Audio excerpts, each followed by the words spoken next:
A lot of this isn't going to make sense to you, and I'm sorry about that. I'm just going to start at the beginning, with the house.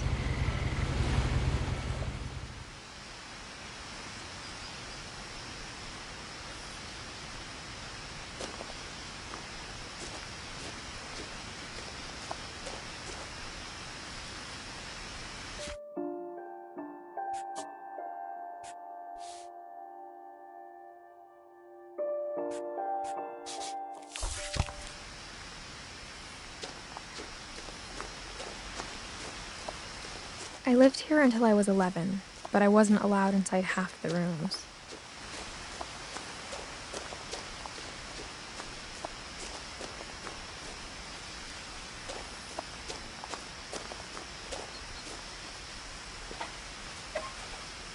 Inside the mailbox were bills from 7 years ago, marked urgent, open immediately.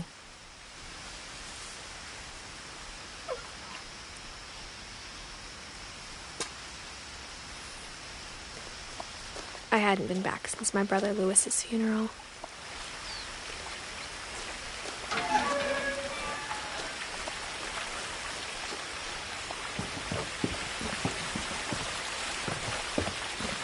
In her will, my mother left me a key, but didn't tell me what it unlocked. Maybe she thought I'd know, or she thought that the mystery would be enough to bring me back.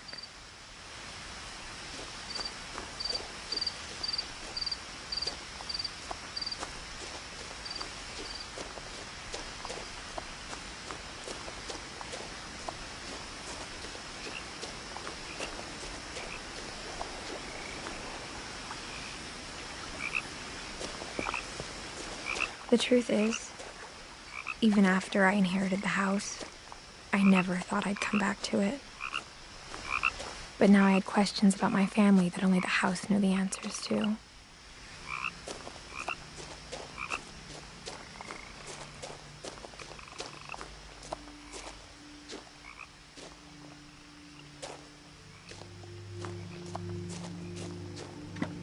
The woods around the house have always been uncomfortably silent, as if they're about to say something but never do.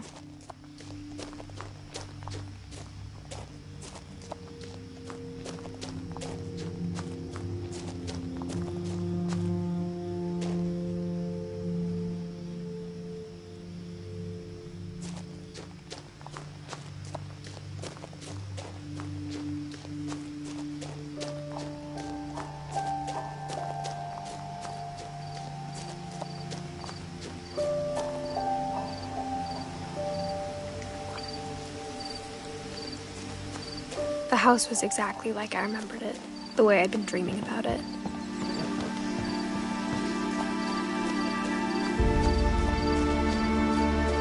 As a child, the house made me uncomfortable in a way I couldn't put into words. Now, as a 17-year-old, I knew exactly what those words were. I was afraid of the house.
I hoped the key might unlock the front door.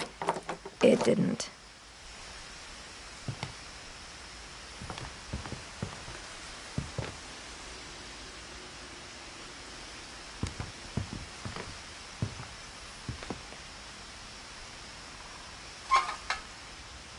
Looking in, I felt like the house itself had been waiting for me.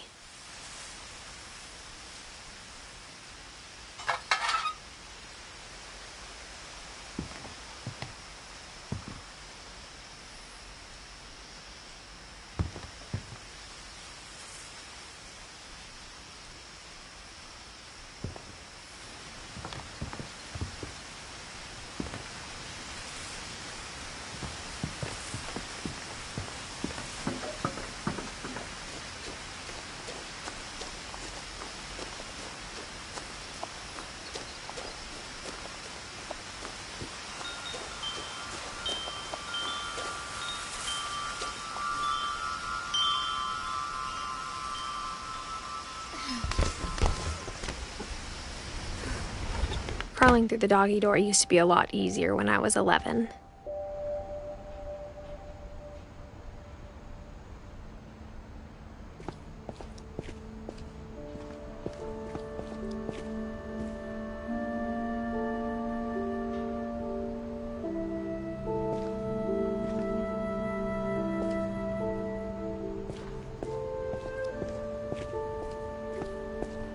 For the first time in years,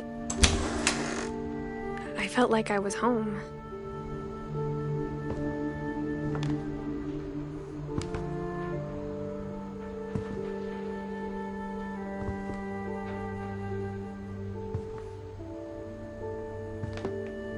But instead of a family, there were just memories of one.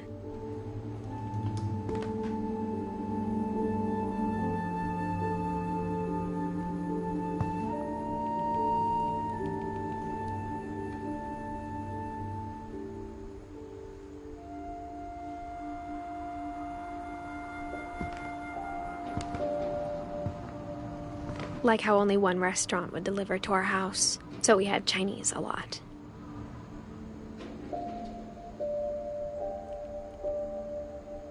Or how after Louis started working at the cannery, we all got sick of eating salmon. Except our cat, Molly.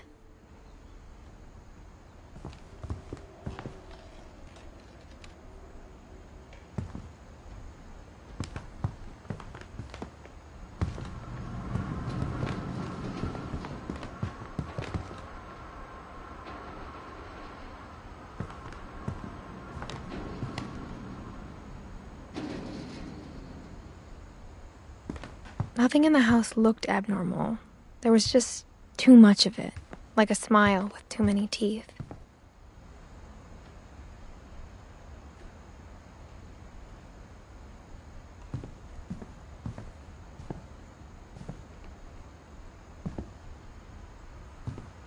My mom wasn't much of an optimist, but she never stopped believing that my brother Milton was alive.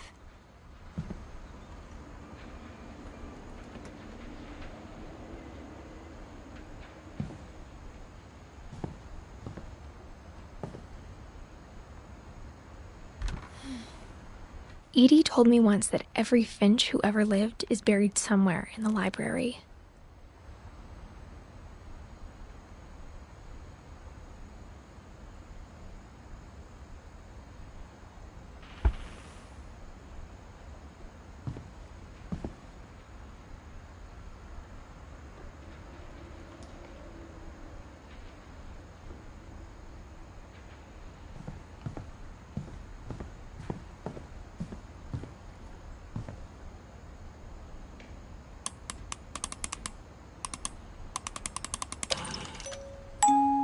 Great-Grandpa Sven built a music box for Barbara, along with the rest of the house.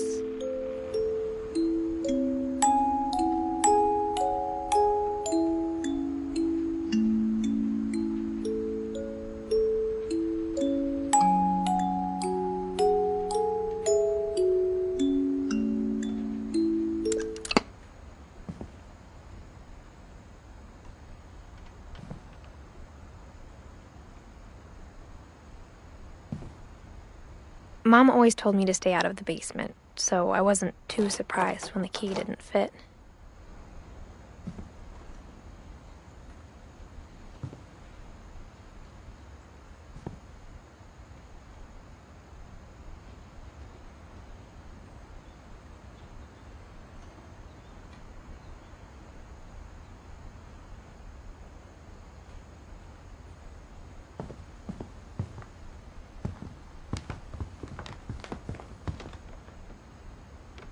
Even the fireplace had a story. Edie told me the bricks came from the original house, after it sank.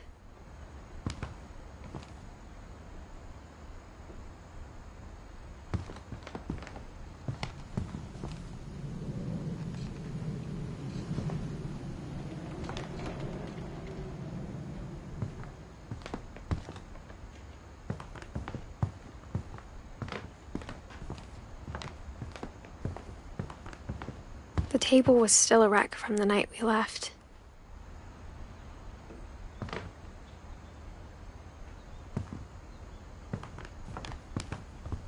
It was like a bomb had gone off, killing everyone but sparing the furniture.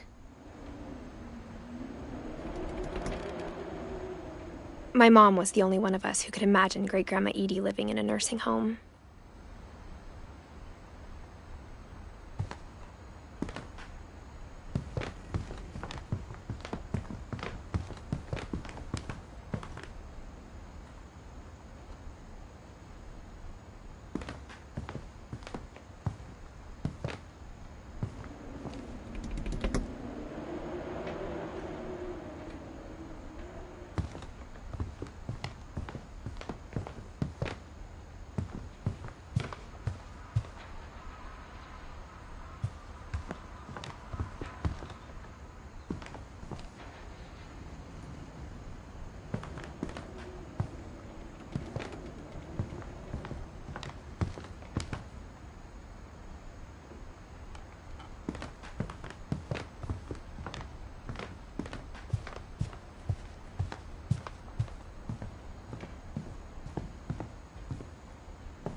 After Milton disappeared, Mom sealed up all the bedrooms. Then Edie retaliated and drilled peepholes.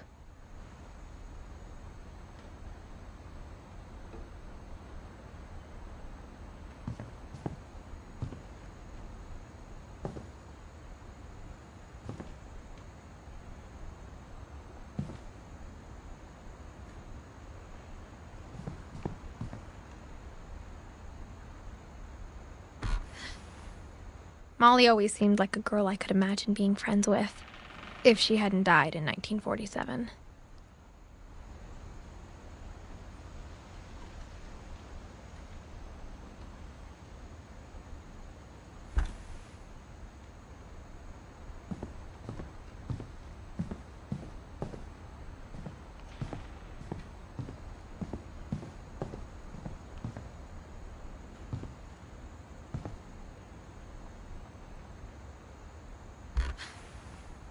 The last time I was in Edith Sr.'s room, I was 10 and she was painting my portrait.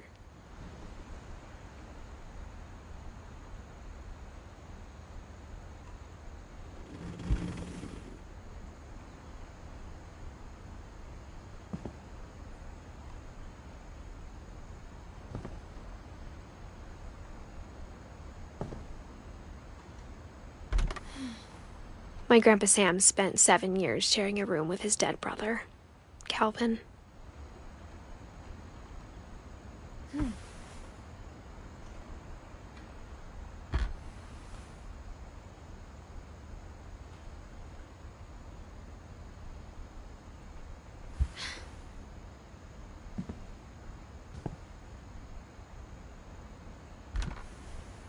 As a kid, I just assumed every house had peepholes and sealed rooms you weren't allowed inside of.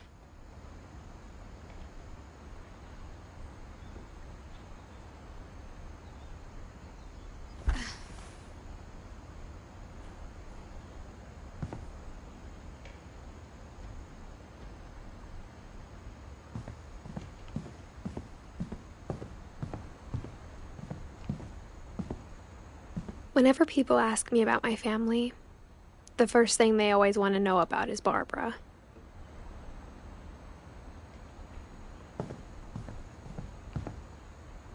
Edie's father, Odin, built the original house.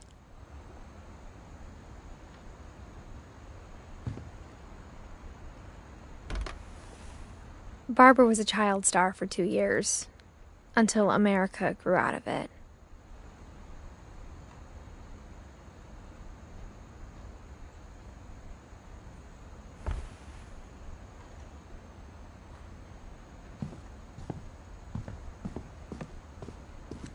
Mom must have locked the third floor stairs on the night we left.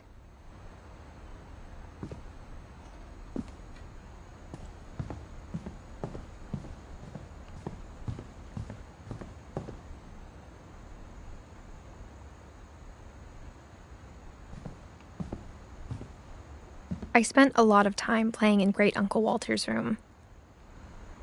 I think my mom sometimes regretted not sealing it up.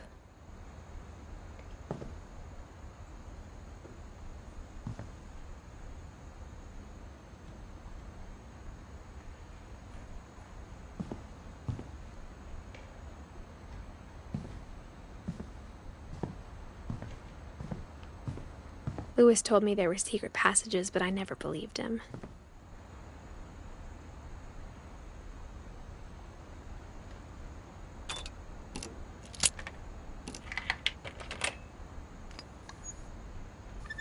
Turns out, my mom was really good at keeping secrets.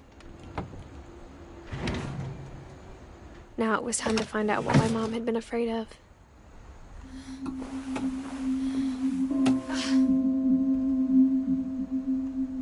From the paintings on the wall, it was clear my brother Milton had been here before me.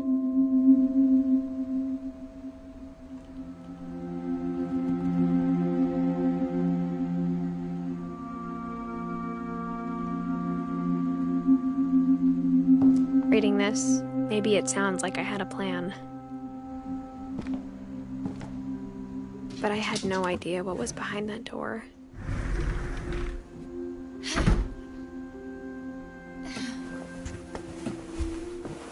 Just like I had no idea where all this was gonna lead.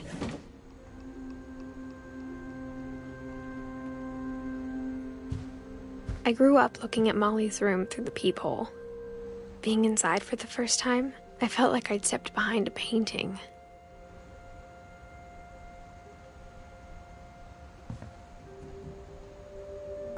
Molly's gerbil had a tiny bedroom with its own even tinier gerbil cage.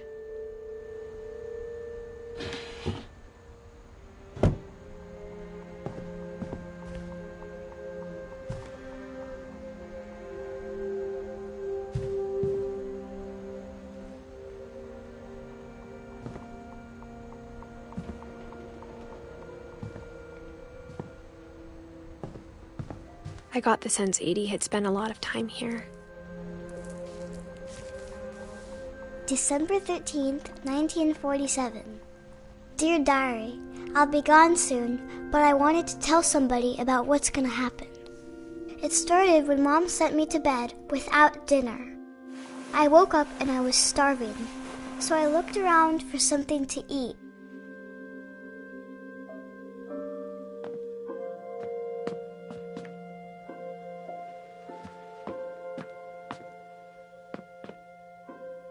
My Halloween candy was all gone.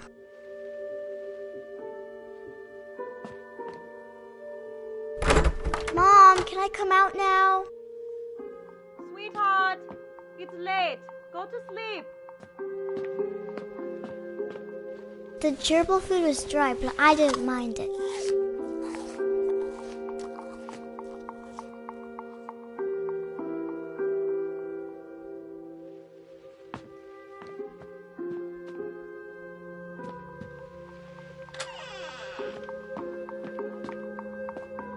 I kept eating and eating.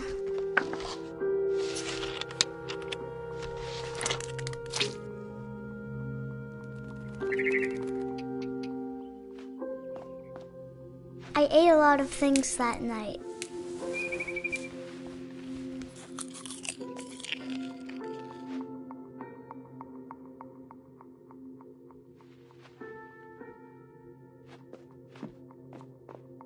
Then I heard chirping outside my window.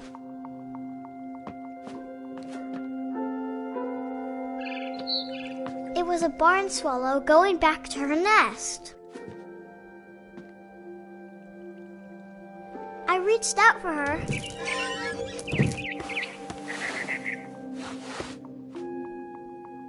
And suddenly, I was a cat.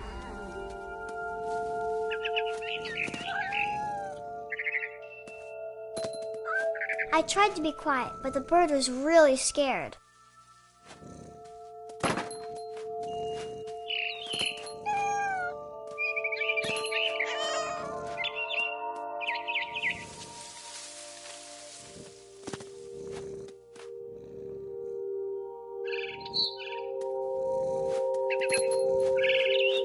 Mom and Dad didn't even look at me.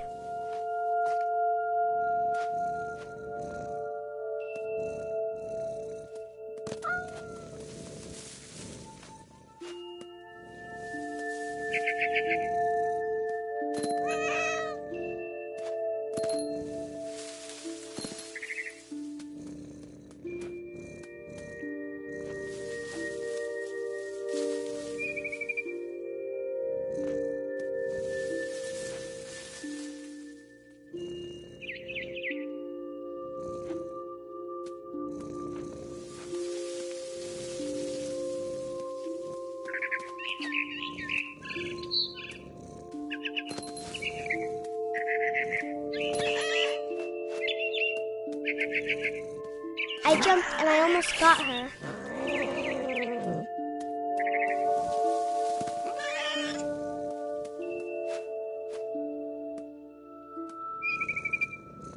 I could tell she was getting really tired.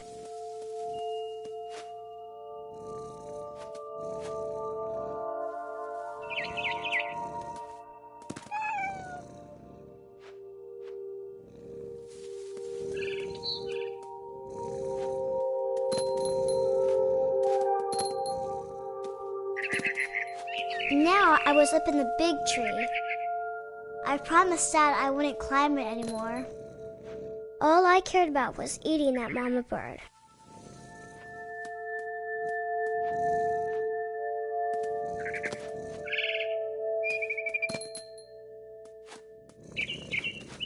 I gobbled her up. And suddenly, I was an owl. First, all I heard was the wind. Then I heard little teeth nibbling in the grass.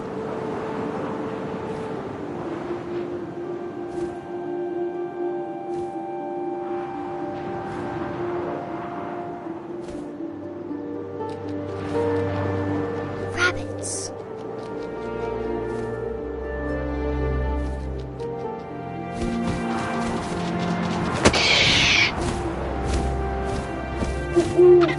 I imagined his face looking up and seeing mine through my talons. I swallowed him up, and I didn't chew one bit. Then I flew off to find something bigger.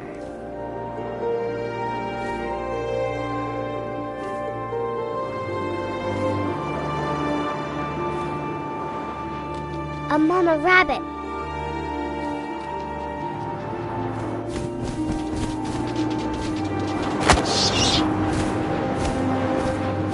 She was almost too big to carry. I started choking, but I couldn't stop eating.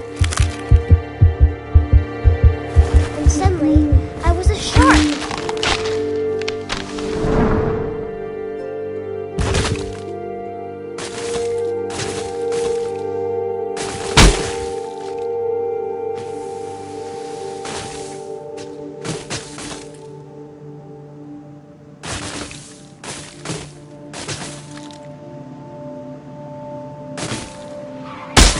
I rolled off a cliff and into the ocean.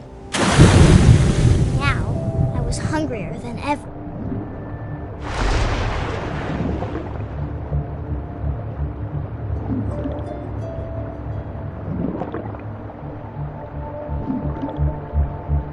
I wanted fat, juicy seals.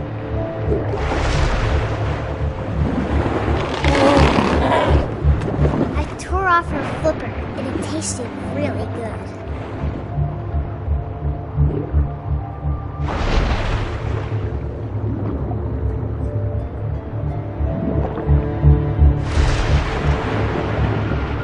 I grabbed on tight, but I was so hungry, I jumped out of the water. When I opened my eyes, everything had changed.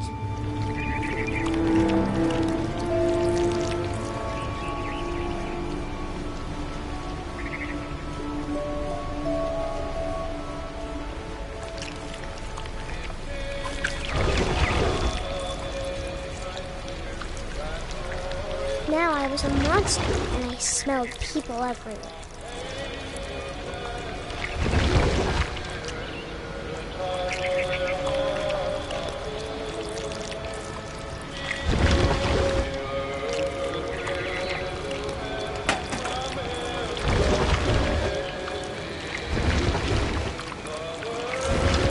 I was big, but I moved real quiet.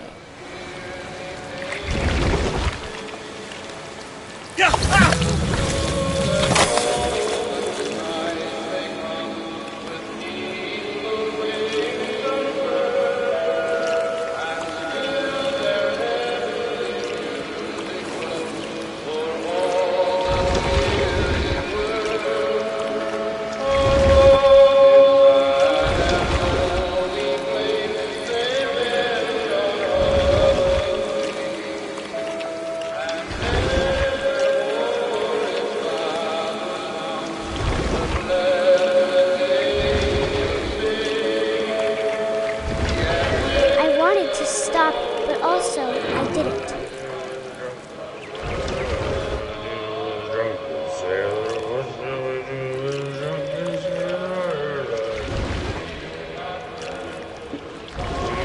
Belly was rusty, razor, belly was rusty, his belly was rusty, razor.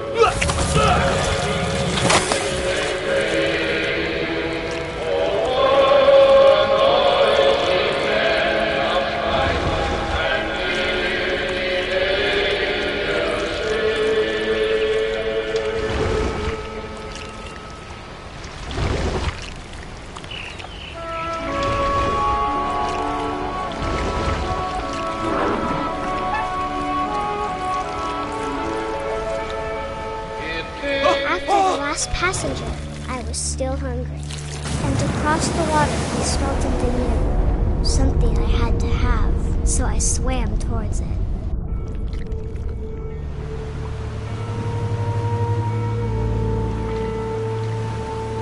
I slithered onto the sand, and the good smell went into an old pipe.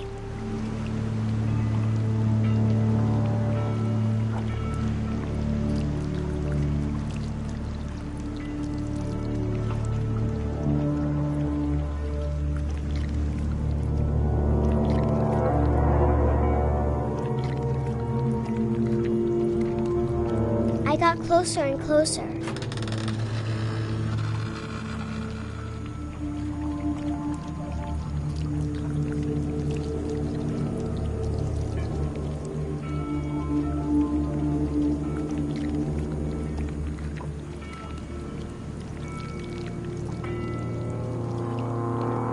All my stomach started growling. And suddenly, I was me again. I held my breath for a long time, but I couldn't hear anything. I think it's waiting for me to fall asleep. But it's not going to wait much longer. It needs to feed, and we both know I will be delicious.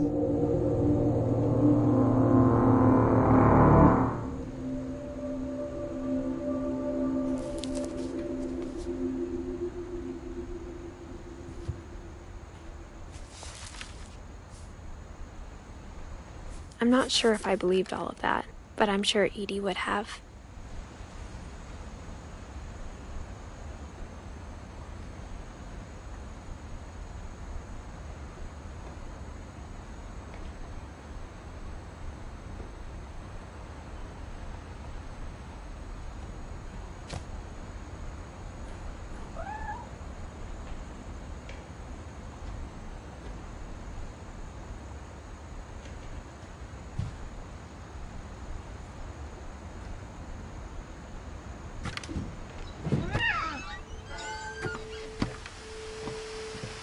This will be obvious later, but my mom never told me any of these stories. Edie would have, but Mom didn't like bringing up the past.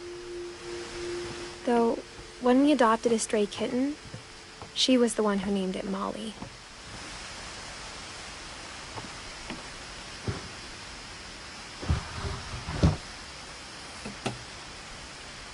I spent a lot of time in Great-Grandma Edie's room.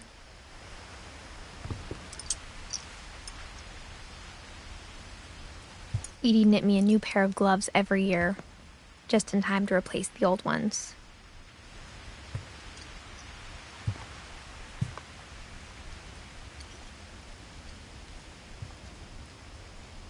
Her room was like a museum.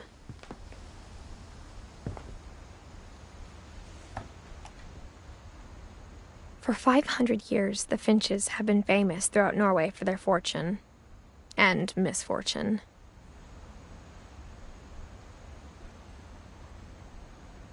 Odin Finch buries the latest victims of the family curse, his wife Ingeborg and their newborn son, Johan.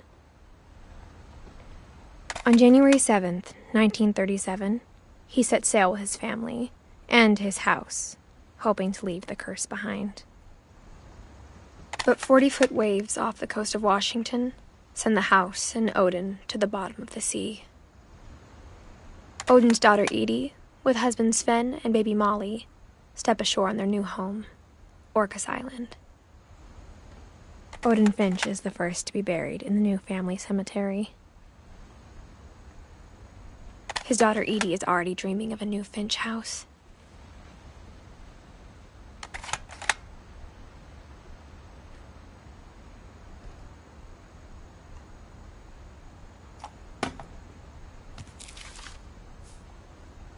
Whatever's wrong with this family, it goes back a long ways.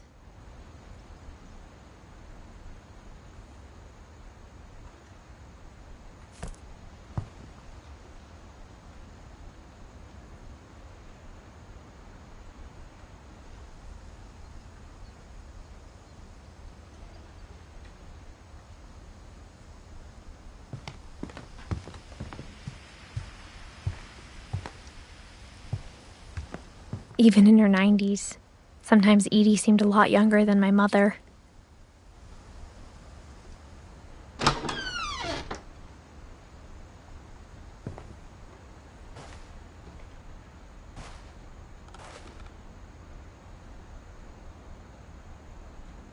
The only trace Grandpa Sam's first wife, Kay, left on the house was the pink bathroom.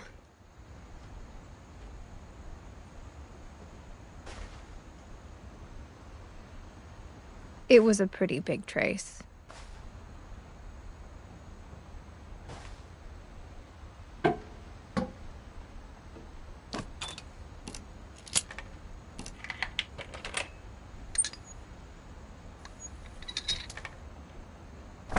There's a secret in this bathroom. It's in the last place you would look. It isn't in the cupboard. It's hidden in this book.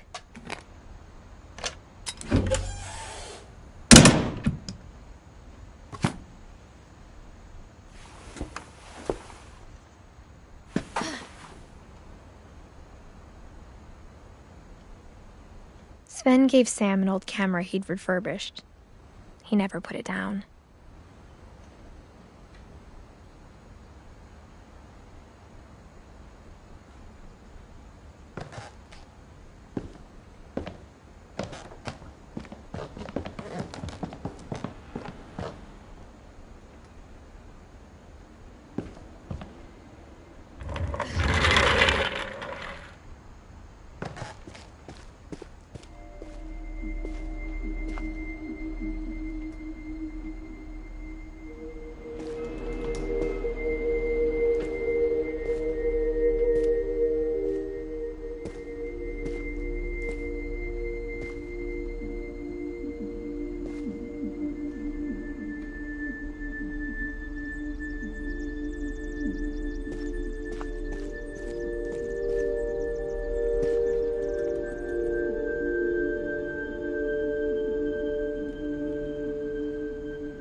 I knew Grandpa Sam had a twin.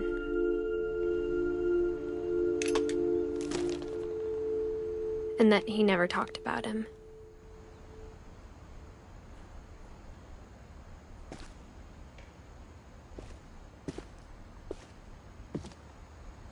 I guess my grandpa didn't like history any more than my mom did.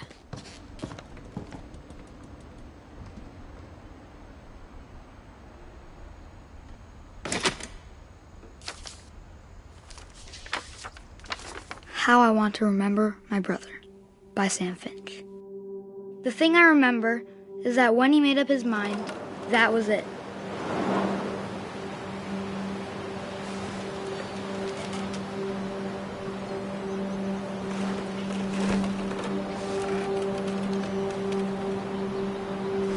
My brother said he'd die before he ate another mushroom, and he did. At Barbara's funeral, we swore he'd never be afraid again, and he wasn't. I think Calvin always wanted to fly.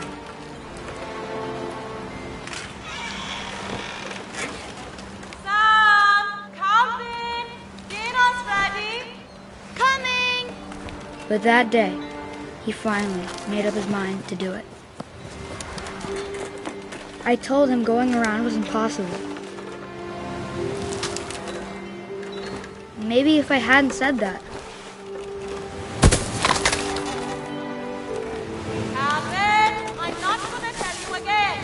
Maybe if the wind hadn't picked up, then maybe he'd still be here. But I doubt it. I think he'd already made up his mind. That's what I want to remember about my brother.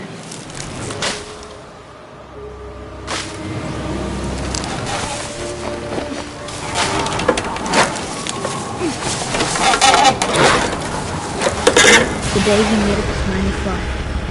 And he did.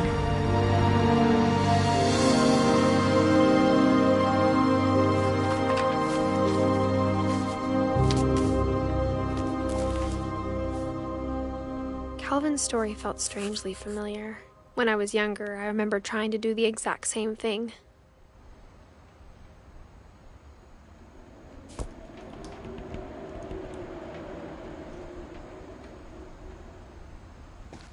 After the funeral, Edie roped off Calvin's half of the room.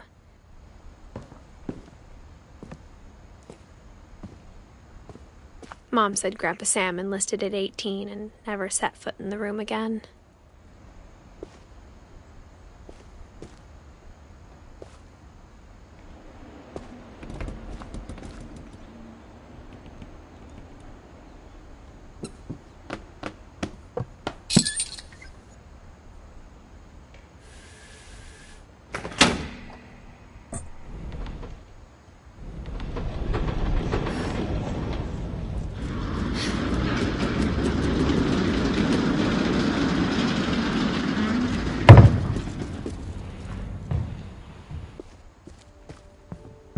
The passages were a pretty tight fit.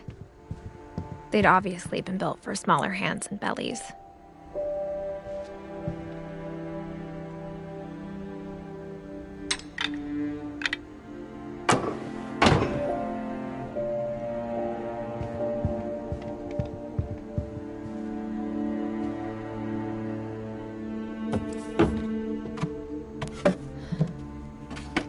Growing up, I always thought of Barbara as a child star.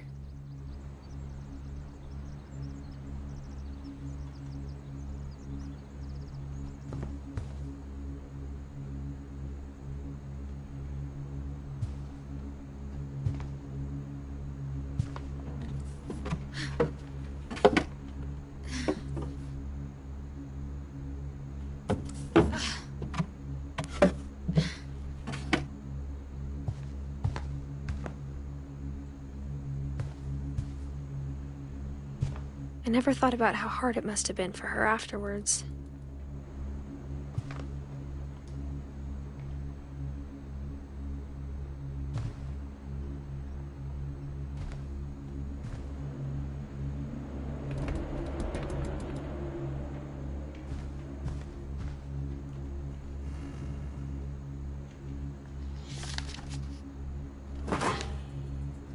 Of all the stories people wrote about Barbara's death, I'm surprised Edie saved this one.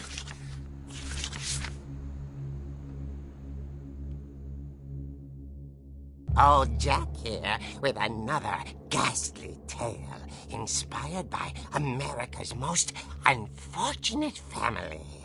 I'm calling it The Surprise Ending of Barbara Finch.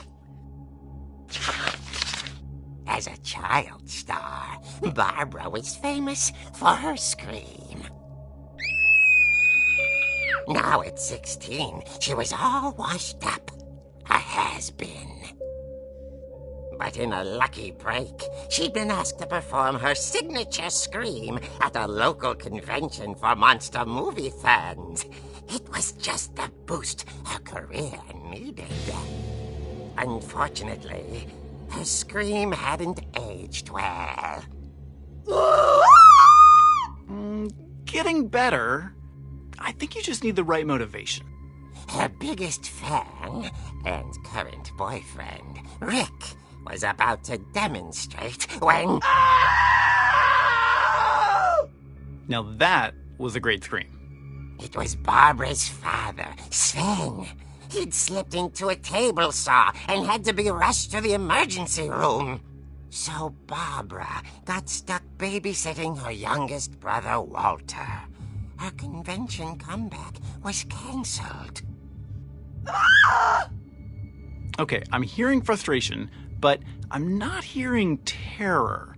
What if I tried... A gang of hoodlums in Halloween masks have been terrorizing Orcas Island tonight. Police are urging residents to... That came from the basement. You're right! Also, I loved your delivery on that. Why is your basement door locked? Because my dad likes making puzzles and secret passages.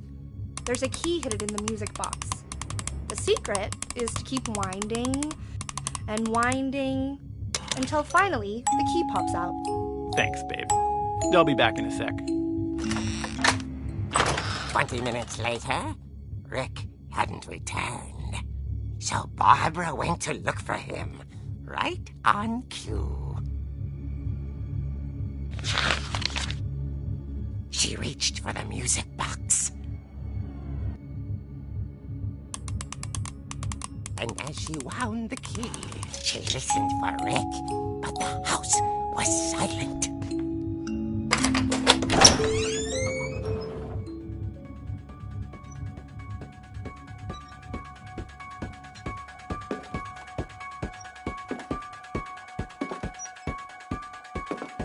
She found Rick's crutch and imagined the worst.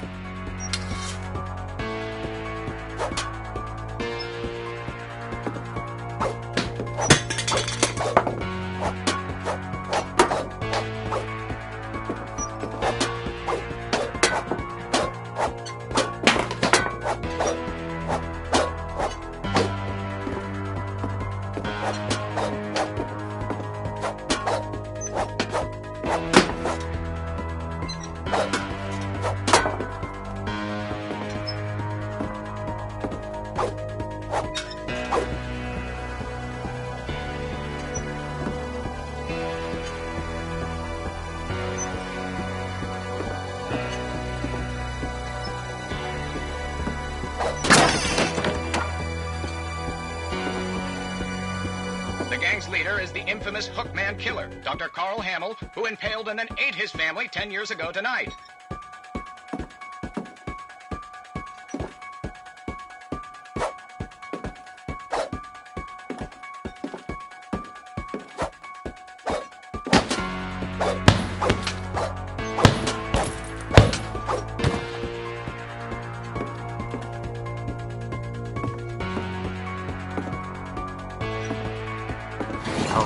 Finch rattled and grew still.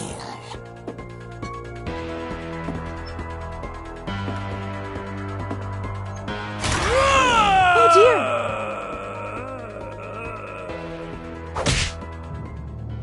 Oh! Rick?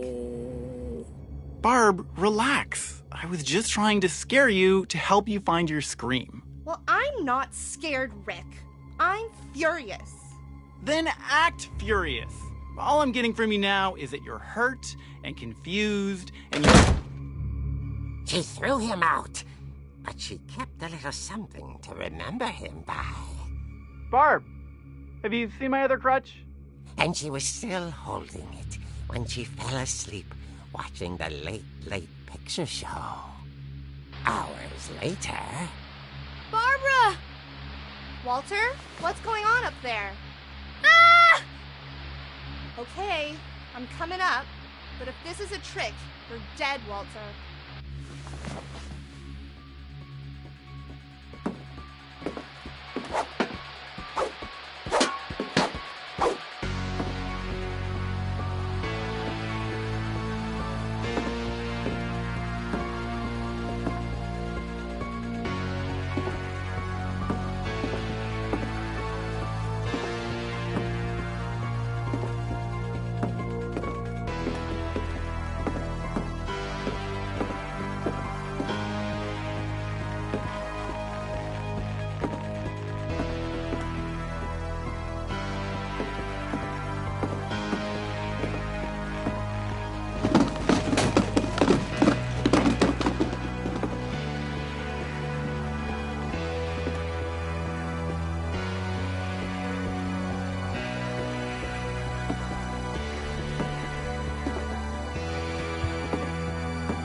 Walter had vanished, but his bedside radio was still on. Orcas Island police describe the man as 6 feet tall, with a steel hook for a hand. Residents are urged to lock all doors and windows and notify the police of any suspicious activity. Barbara turned, saw the hook man, and was speechless. He was quite smashing.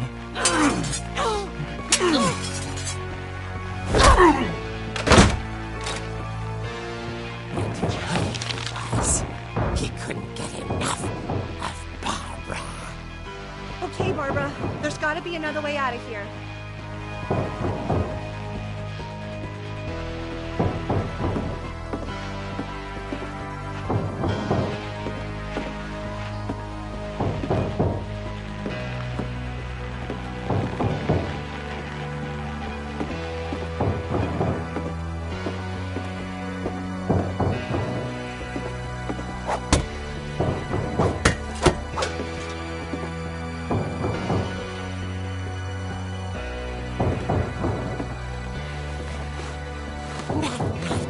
She played her part beautifully.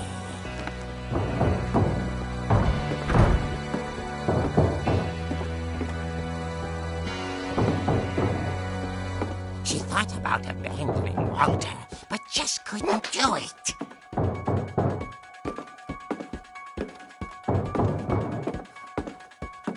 Molly's door hadn't been opened in years. The hinges groaned.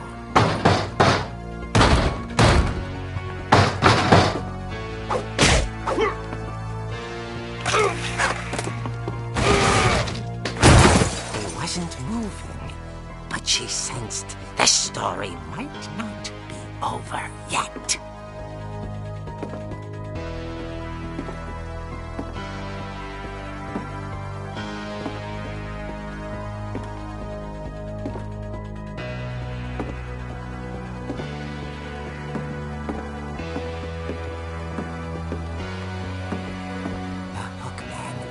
Vanished. She listened for his breathing, but all she heard was...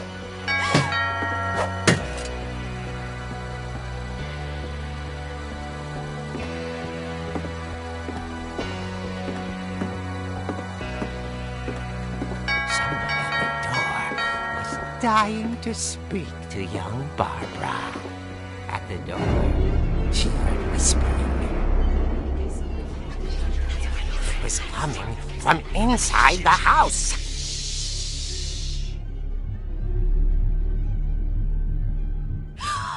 Oh dear.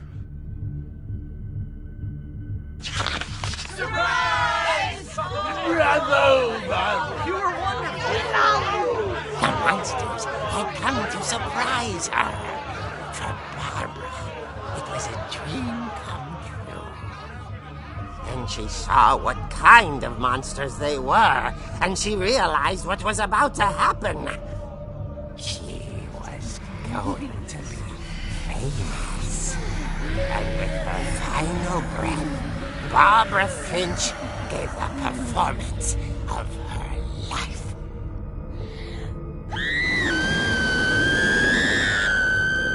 I wasn't there myself, but I hear Barbara was magnificent. Poor girl. She had a taste for stardom. But unfortunately, so did her fans.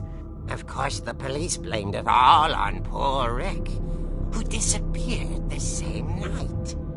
And little Walter, hiding under his bed the whole time.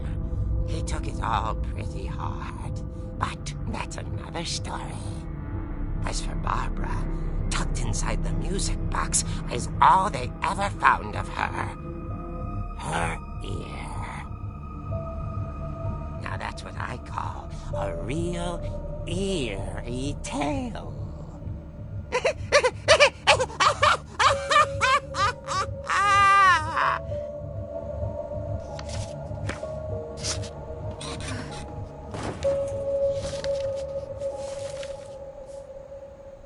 Edie told me all Barbara wanted was to be remembered. as absurd as that comic was. Maybe what Edie saw was a happy ending.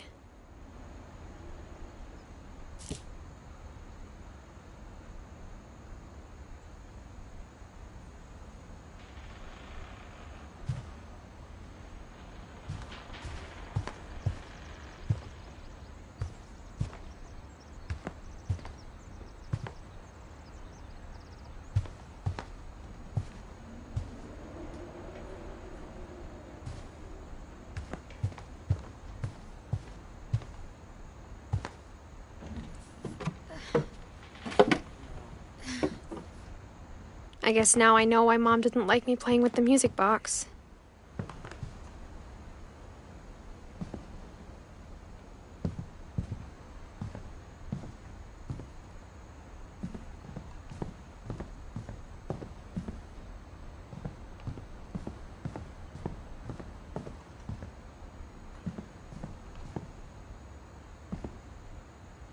It's funny. All those times I played with the music box and never found the basement key.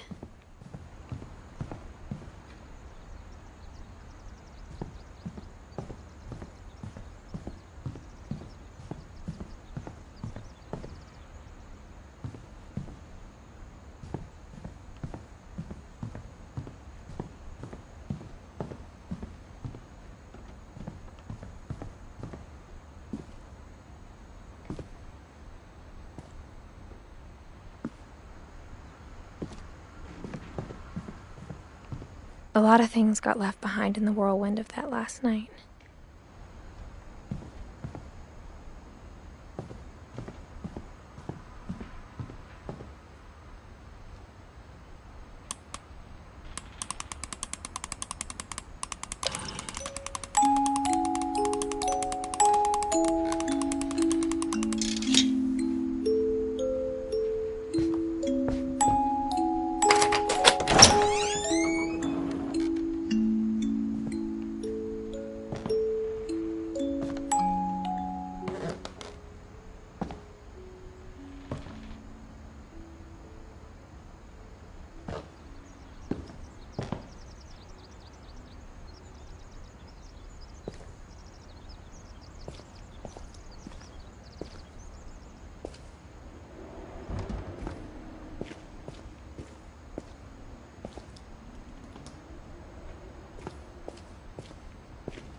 Mom said the basement was off limits, unless I wanted another tetanus shot.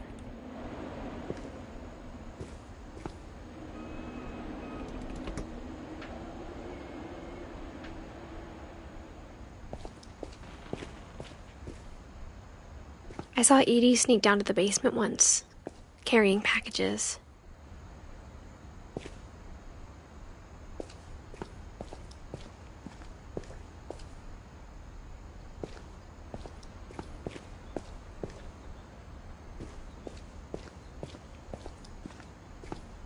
I thought maybe she was hiding presents.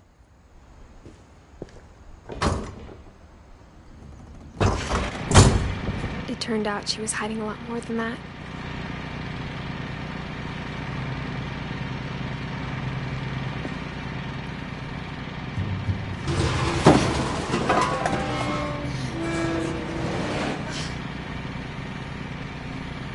I remember asking Mom once about where Walter had gone.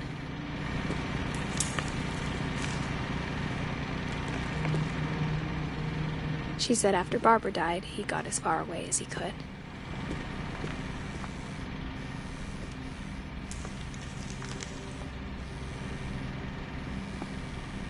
If there's a pattern in all these stories,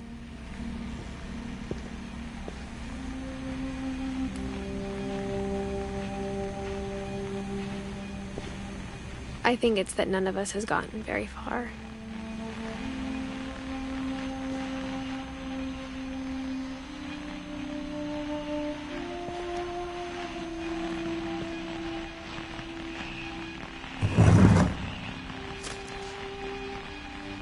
Goodbye, everyone. I can't believe I've been down here for 30 years. On that first day, after the shaking started, I didn't think I'd survive a week.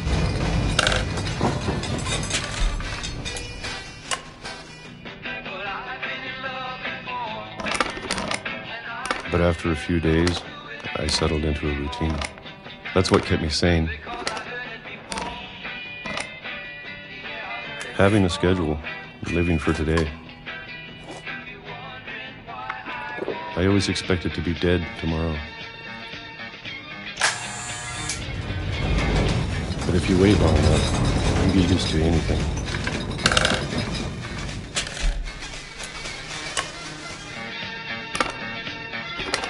Even a monster on the other side of the door starts to feel normal. Almost friendly.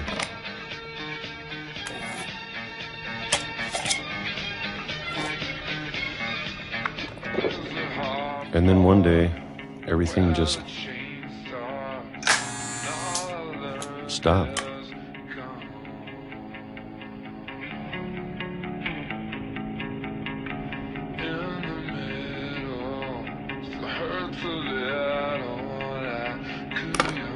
Whatever that thing was, it was gone. Maybe it got tired of waiting. Or maybe I just got tired of being afraid.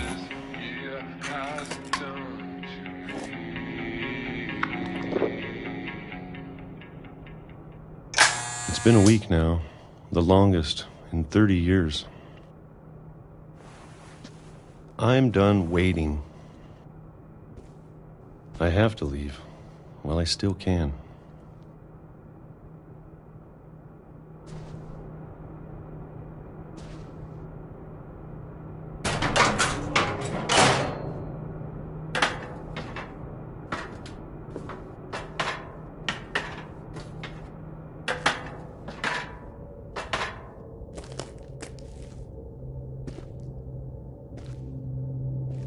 I know it's out there, somewhere.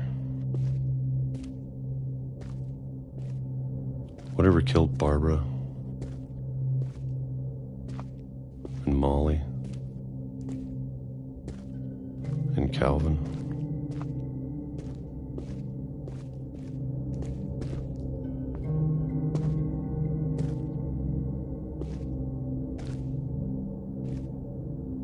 Maybe this is all a mistake. But I need to stop living the same day, even if it kills me.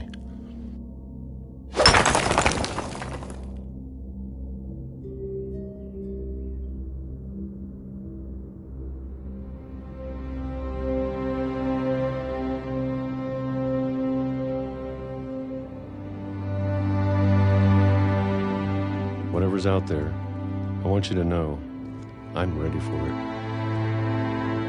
I'm going to appreciate all of it, especially the food. I don't mind if I only have a year left, or a month, or a single week. I'd be happy with one new day. I can already imagine the sun on my face.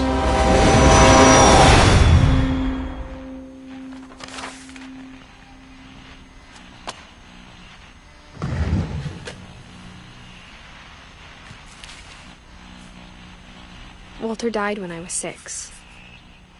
I can't believe my mom never told me he was down here.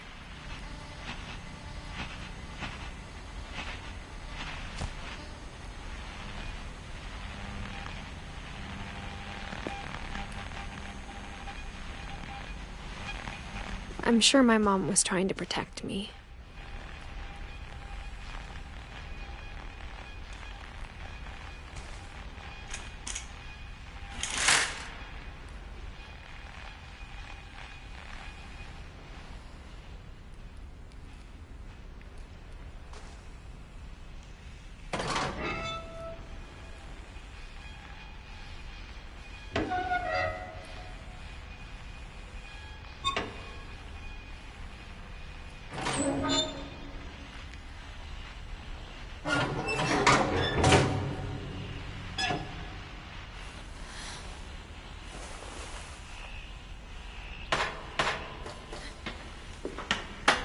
Maybe she was afraid I'd end up like Walter.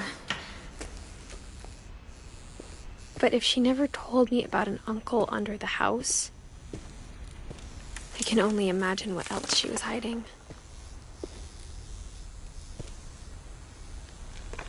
I don't want to make the same mistakes she made. Trying to bury something that's still alive. Now that there's only one of us left, or maybe two, I thought it was time I heard the stories for myself and found out what happened to everyone else.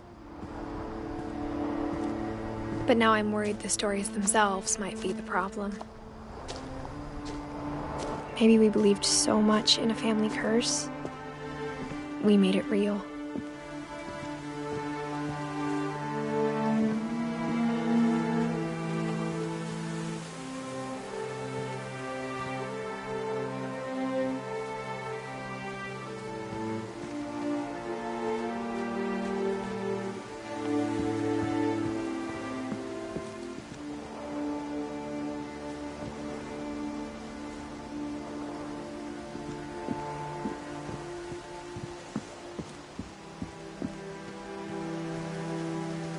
I don't know if I should even be writing this.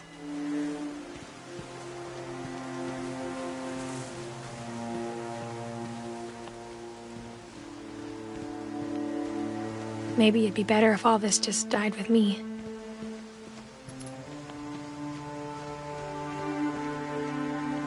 But I thought you should know about your family.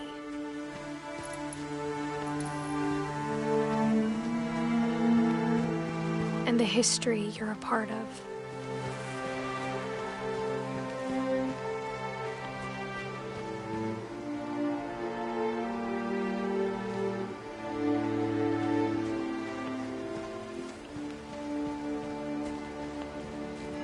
Though to be honest, I feel as lost as you probably do right now.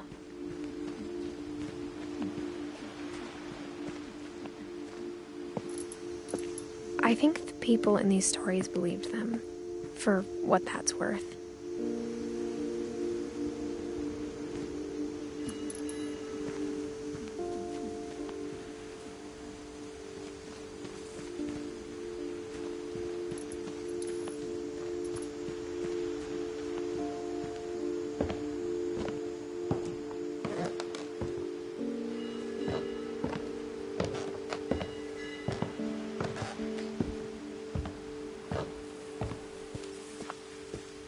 And when you look at the house, that history of imagination and stubbornness and madness, any of it seems possible.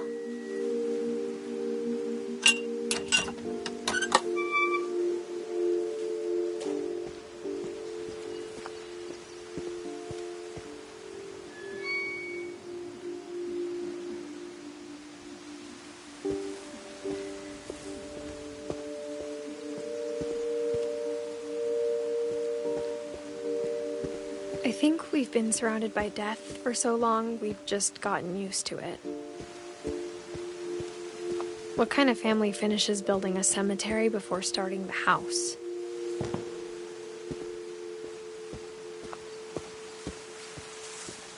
It's embarrassing for me to admit this, but the pet cemetery made me more uncomfortable than the human one. 3 of the gerbils were mine, and 2 had been my fault.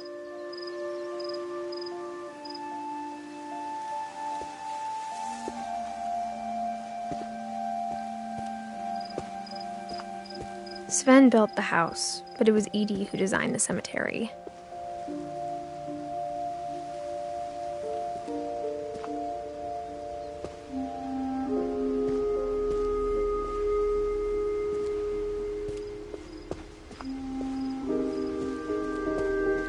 I'm sure Odin's monument had been Edie's idea.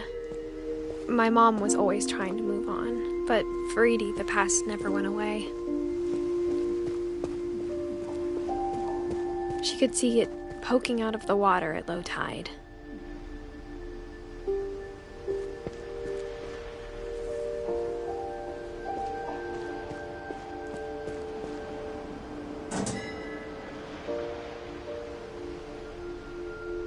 Edie said she dreamed about the old house every night.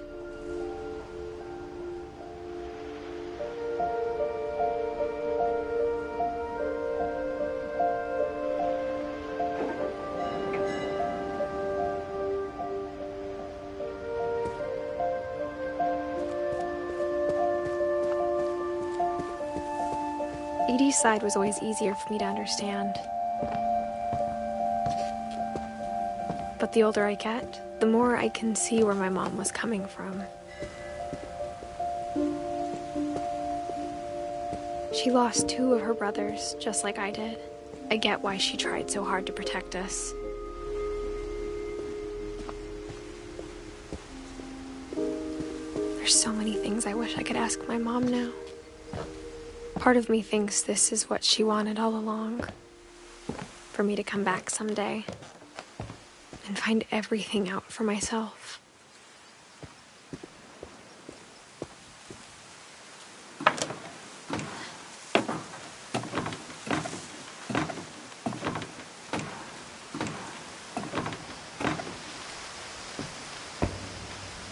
But looking back on it now,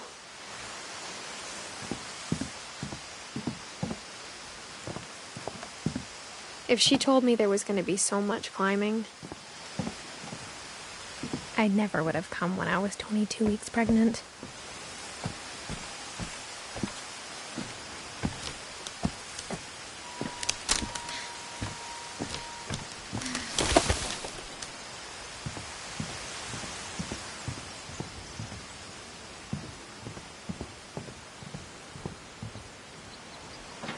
I never met Grandpa Sam, but I think he and my mom had a lot in common.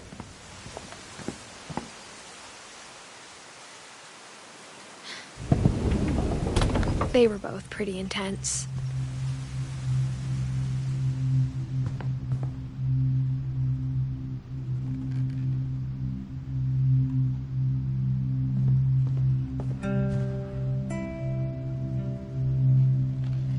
Sam spent his life shooting photos, but Mom said he got nervous being in front of the camera. I guess we're all afraid of something.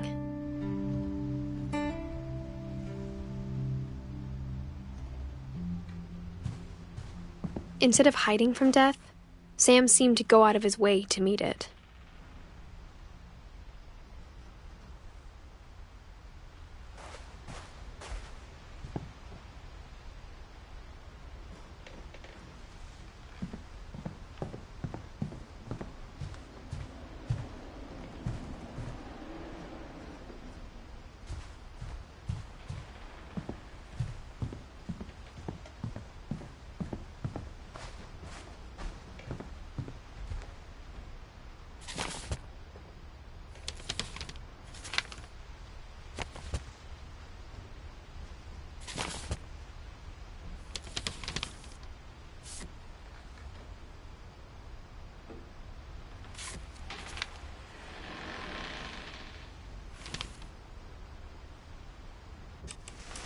Dawn, I promise, you'll never forget this weekend.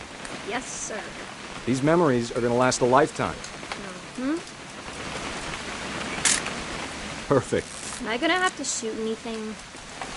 It's gonna rain the whole weekend, isn't it?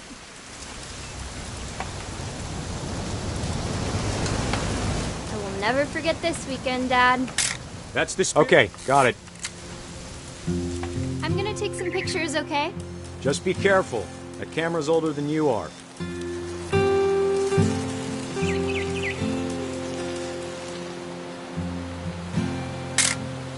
Aw. You're right, Dad. It's starting to clear up. Still freezing, though.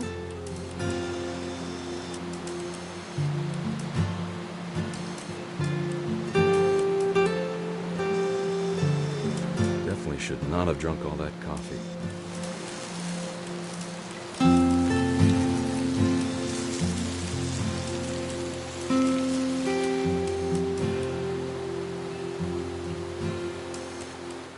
Nothing quite like being outside. Hey! That's a keeper. I'm just saying, I'm not always gonna be here, Dawn. You'll need to remember this stuff, if you want to survive. I'll be fine, Dad. You know who else thought he was gonna be fine? Some guy who died. Dawn, I'm being serious. I know, Dad. You're always serious. Doesn't being out here make you want to chill out? Well, to tell you the truth, I haven't been out here in 20 years.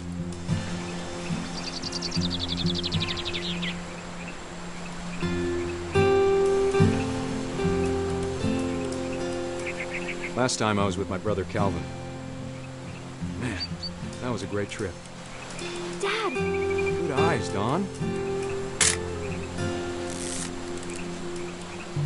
Before you take the shot, let me get a picture of you.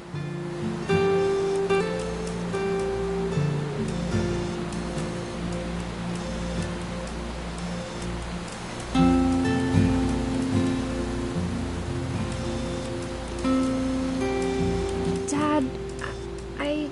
Just... Let me get behind you. Do I have to do this? Dawn, you don't have to do anything. Great shot, Dawn!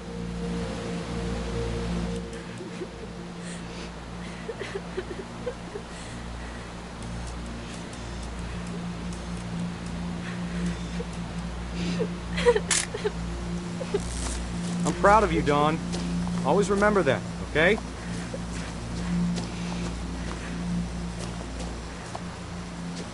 Dad, it's twitching. I think That's it's totally normal, Dawn. Just focus on the camera. Try not to think about... Dad!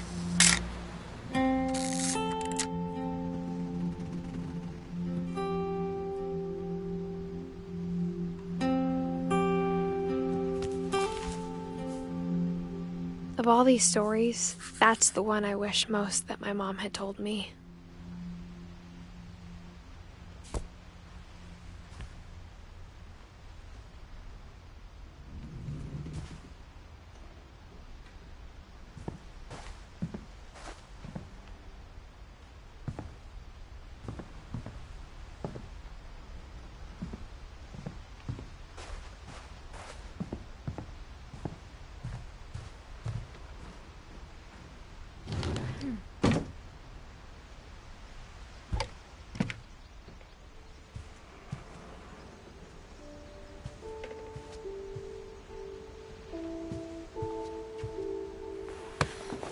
After Sam died, my mom and Edie got really close. They'd both lost a lot.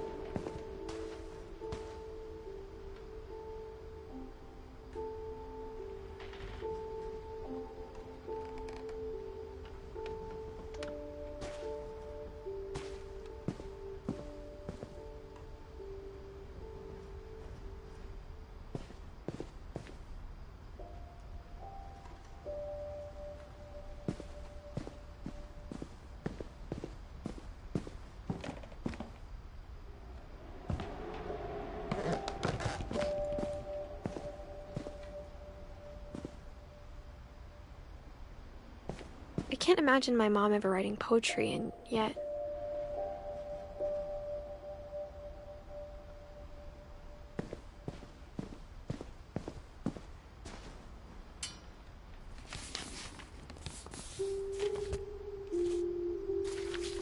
Dear Kay, do you remember the way Gregory used to laugh when he thought he was alone?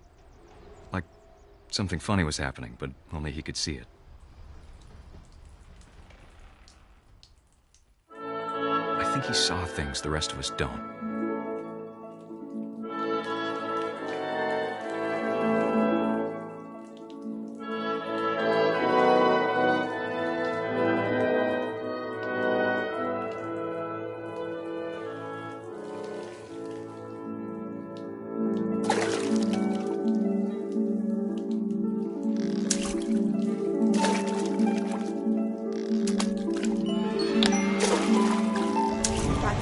Gregory, it's time to... Hold on, sweetie. Hello? Sam, I told you I don't want to talk right now. I wonder what he saw.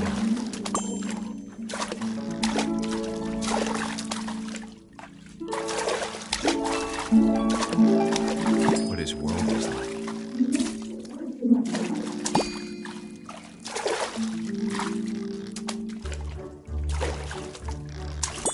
reminded me so much of Calvin.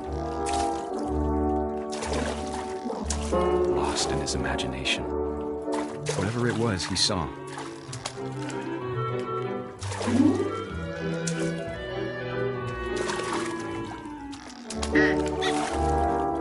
It sure made him happy.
How silly it sounds.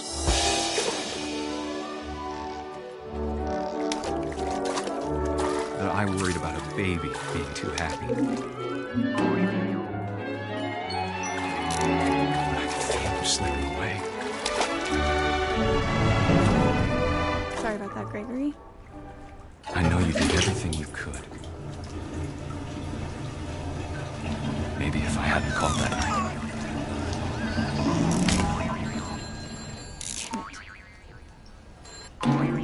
Hold on, I don't want Gregory to hear this.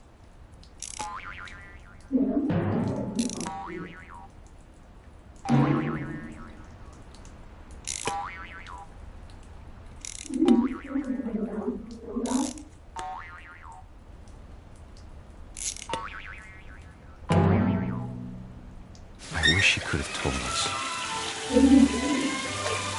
about the world he saw.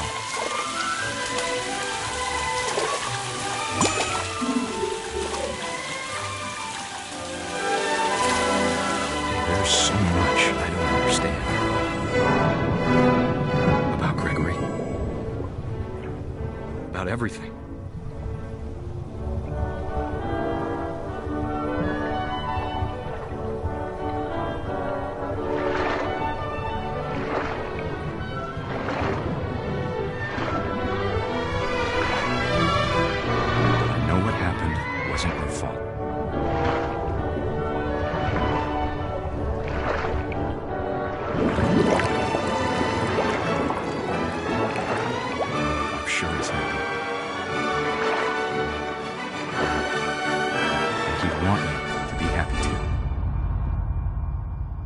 Good luck, Kay.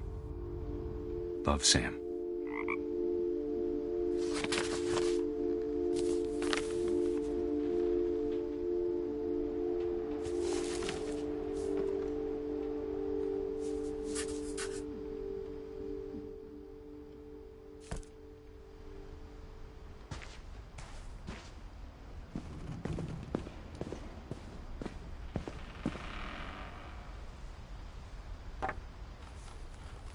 A poem for Gus, who always said the wedding was a bad idea. Our father never hit us kids, at least not very hard, before the day my brother said with teenage disregard that he'd be dead before he'd see a wedding in our yard.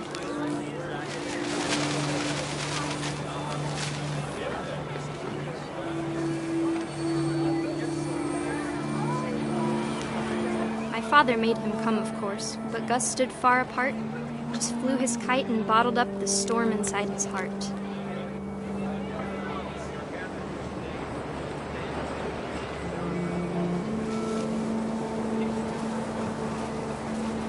I tried to talk him out of it, but though he'd never met her, "We don't need a stepmom," were the words that I now pronounce you husband and wife. You may kiss the bride.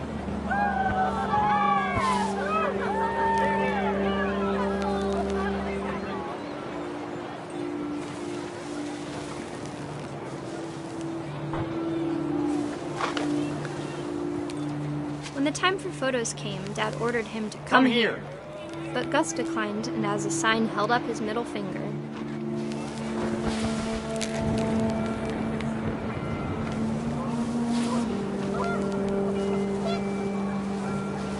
The wind picked up, and panicked geese appeared and quickly went. But all the humans did that day was go inside the tent.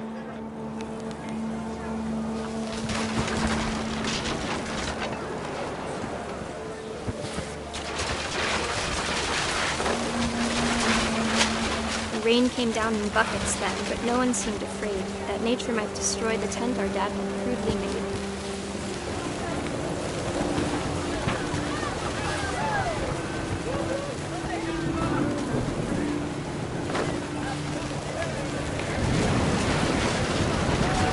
The thunder sounded much too close and full of angry power. But all my father said to this was, "Make the music louder."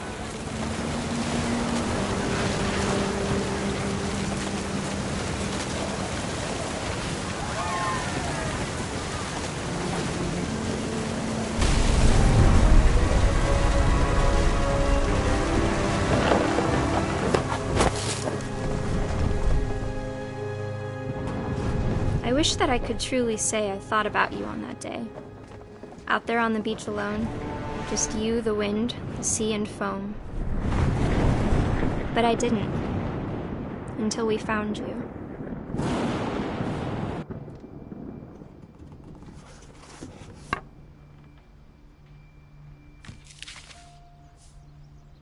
She never talked about him, but Mom told me once if I was a boy, they were going to name me Gus.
My mom moved up to the loft after her brothers died.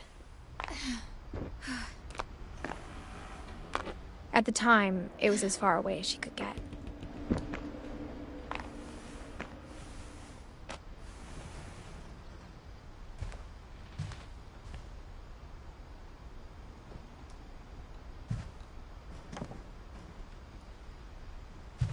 She spent a summer building houses in Calcutta, where she met my dad, Sanjay.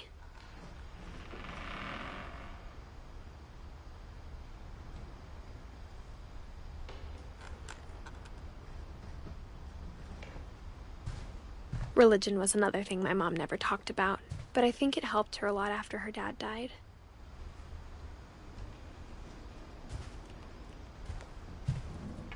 My mom moved to India a week after graduation and got a job teaching English. Louis was born a year later.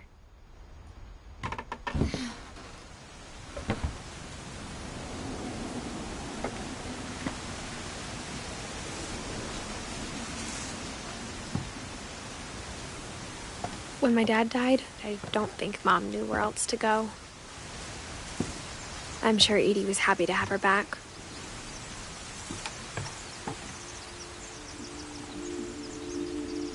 And to see kids in the house again.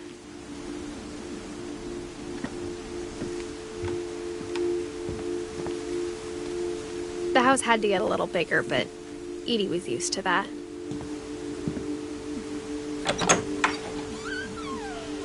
And for a while, things were good. Almost normal.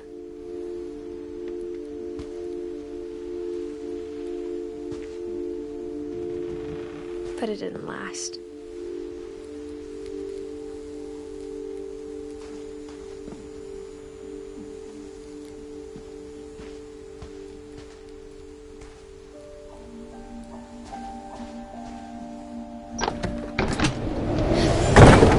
The beginning of the end was Milton's 10th birthday, when Edie gave him a castle.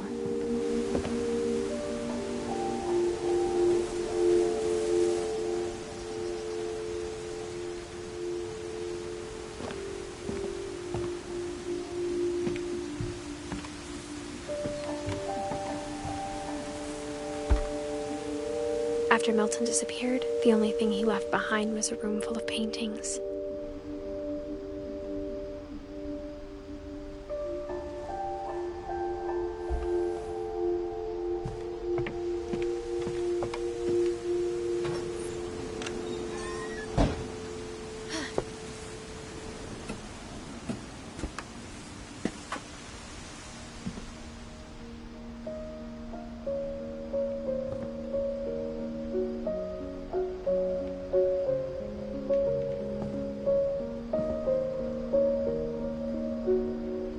I think Edie was happy to finally have another painter in the family.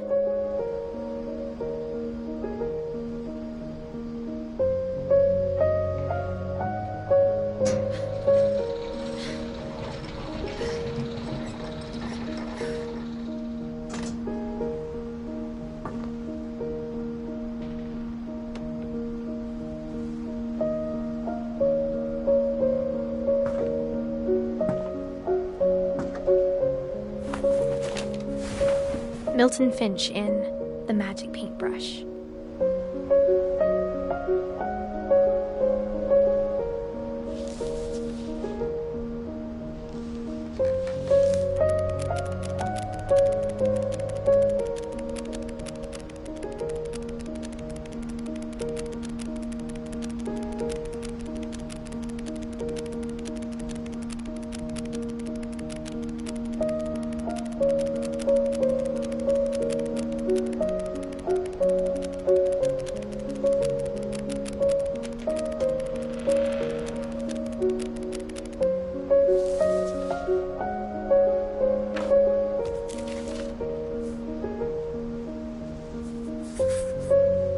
I was 4 when Milton disappeared.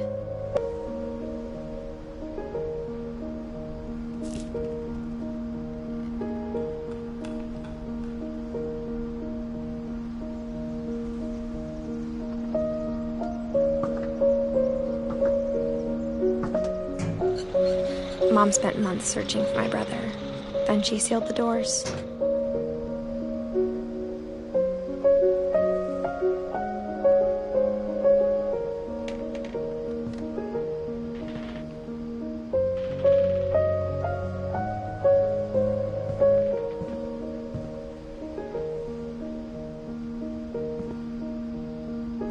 Whatever Milton had found in the house, Mom didn't want it getting out.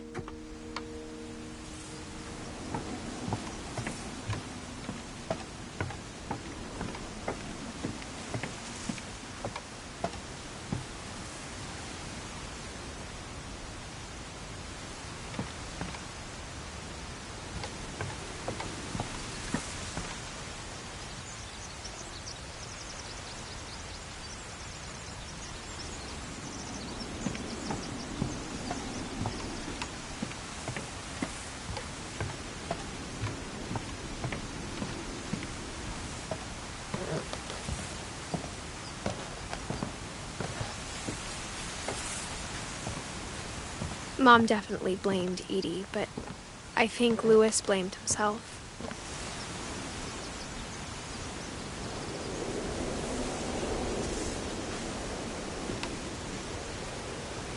After he graduated, he just spent more and more time in his room, until Mom got him a job at the cannery.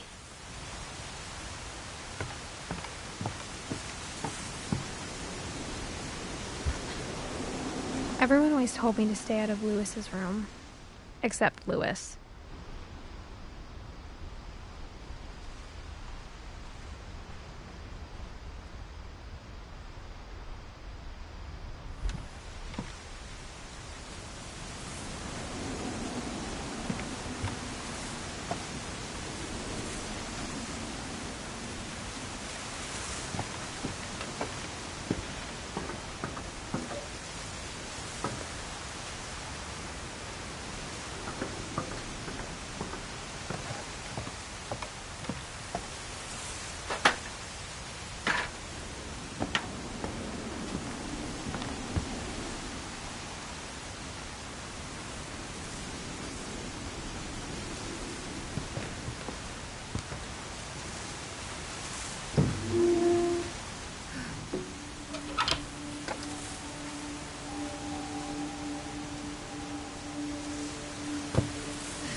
Lewis's room smelled very, very familiar.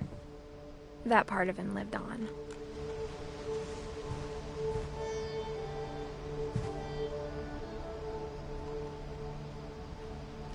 He was so proud of being Indian.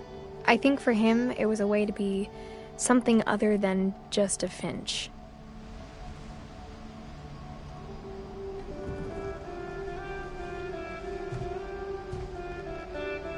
Lewis and I spent a lot of time playing games together, but he was surprisingly bad at them. He died a lot.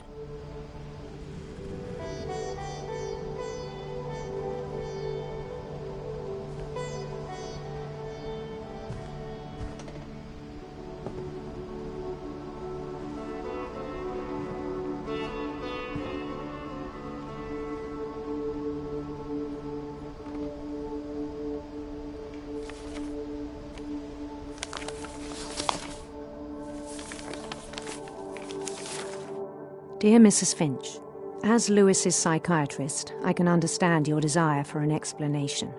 As I see it, the trouble began in January, shortly after we convinced your son to seek treatment for substance abuse. Newly sober, I believe Lewis first noticed the monotony of his daily life.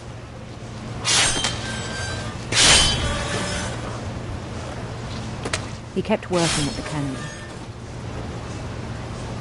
but he withdrew part of himself.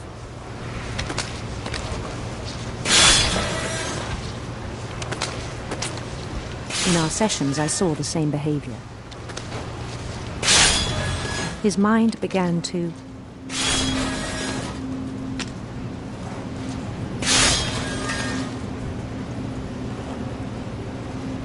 wander.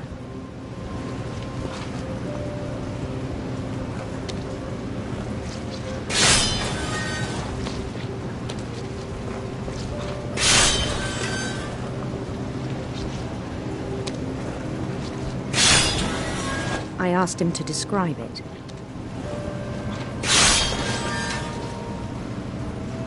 He said he started small.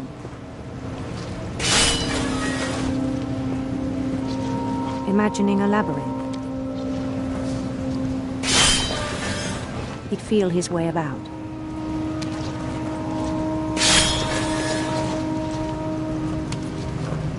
Then something moved. Bats.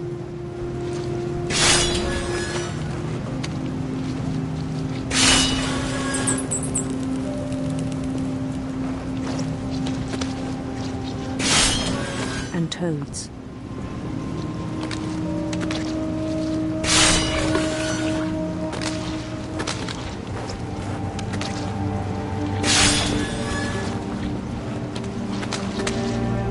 And things that have not names.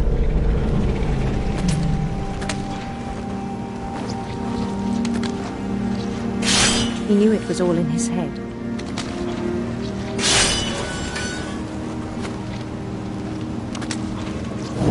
He took it very seriously.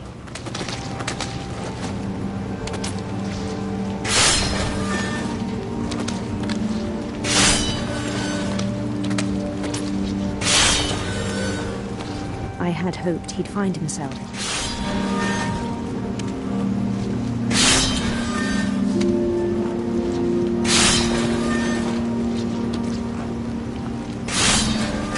But he found something more.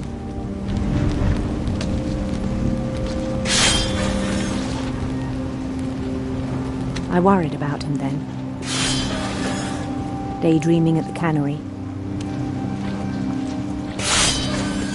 I spoke with his boss.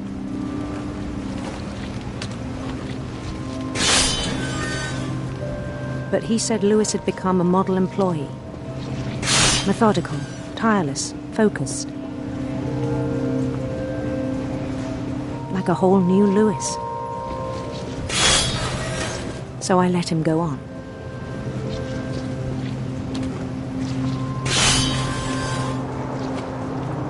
I even encouraged him.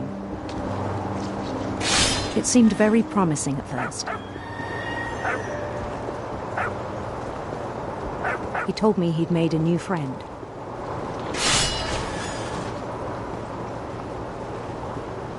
on the edge of a city he named Louis-topia.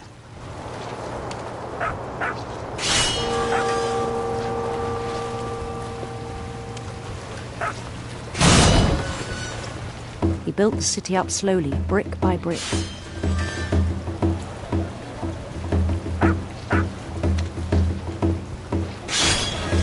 Then he made musicians.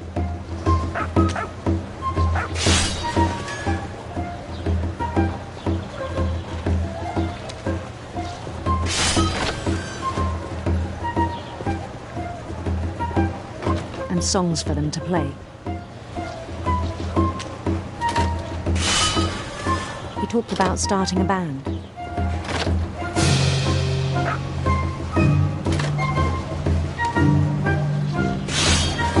And he was always humming something.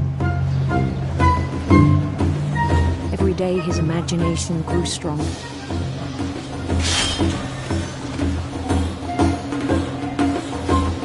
He no longer spoke at the cannery.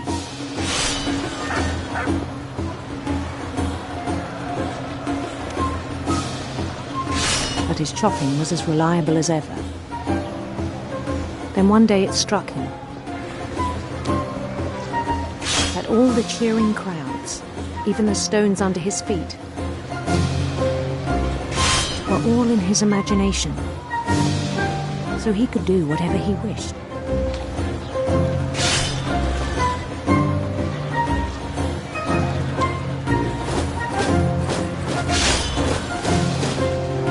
He held an election for mayor. And he won.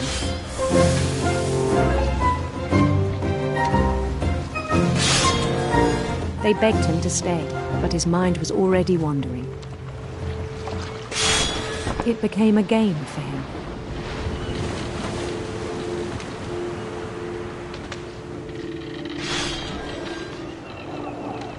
He'd conquer a city, then immediately push on.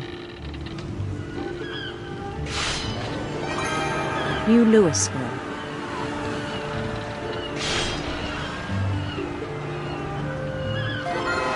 St. Louis. He started drifting away from our reality.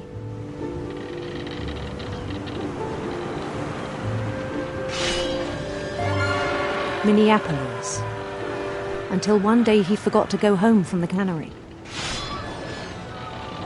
Even as his mother pleaded with him, part of Louis kept sailing on.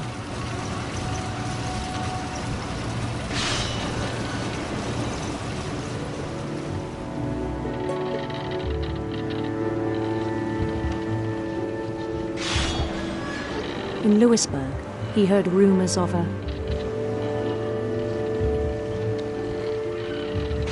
beautiful prince.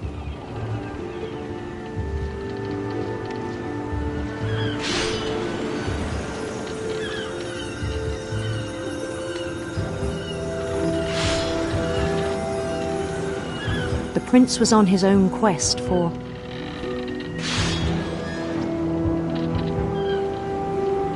radiant rainbows.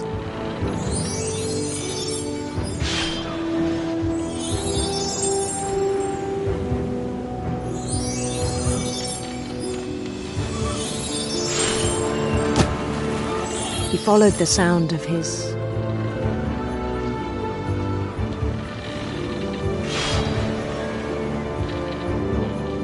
silver harp.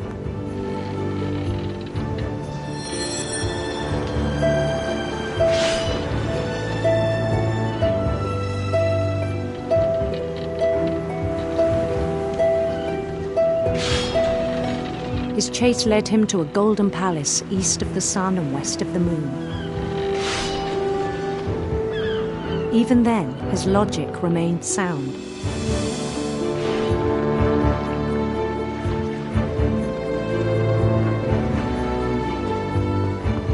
He knew the world was all in his imagination.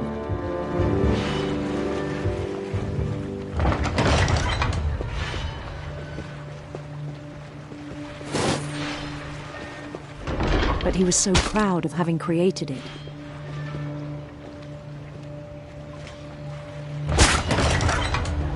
In his own eyes, He'd become something greater than a king.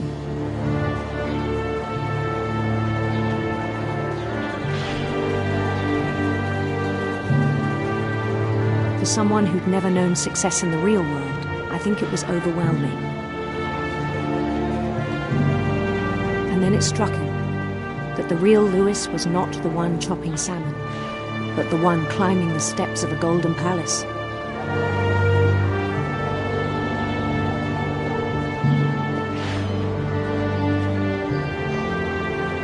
My imagination is as real as my body, he told me. It was hard to argue with him.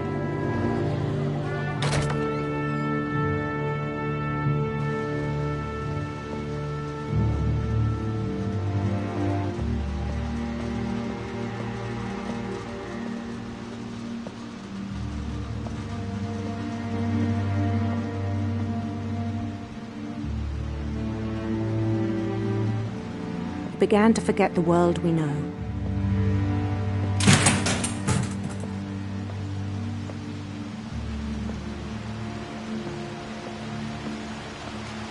I think it pained him to remember Louis, the cannery worker.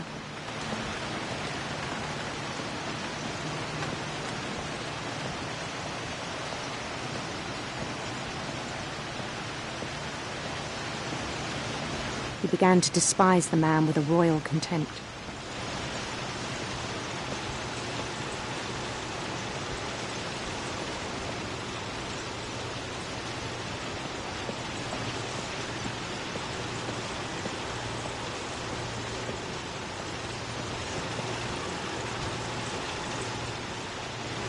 I still thought I could save him. Even after he said he was being crowned king over all the lands of wonder.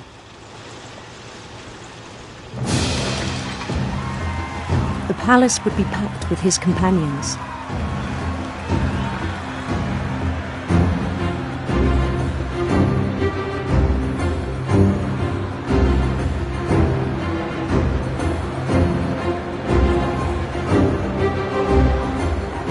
Including the wise Calico who'd insisted on advising me.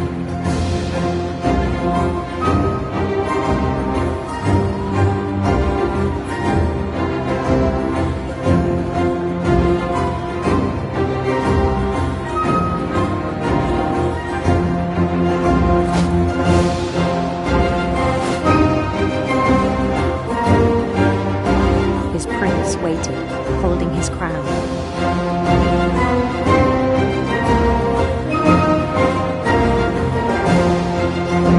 There was only one thing left to do.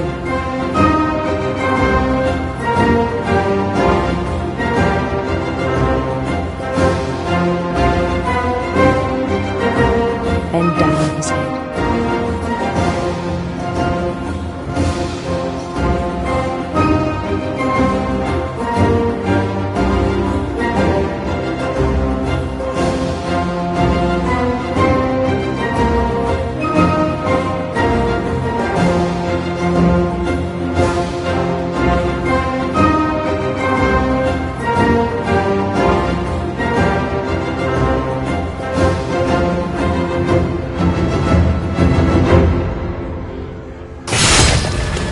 I think you know. Mrs. Finch, your son was a kind man who will be missed by all of us who knew him.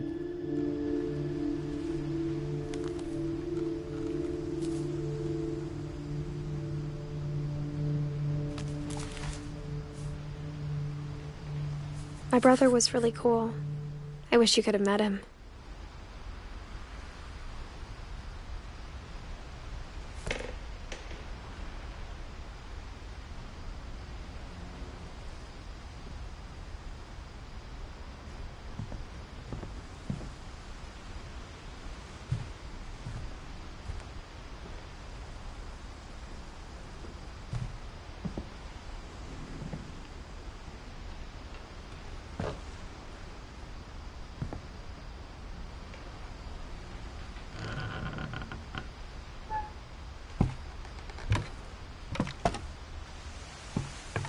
On the way back from Louis's funeral, my mom told me to start packing. She waited until the day before we left to tell Edie. I'm not sure if she wanted to make it easier or harder.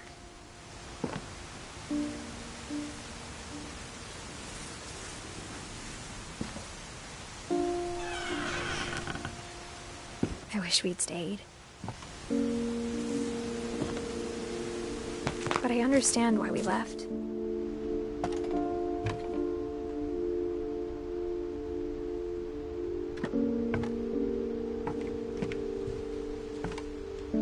My mom ended up leaving everything behind. What happened that night had been coming for a long time. Maybe it should have come sooner.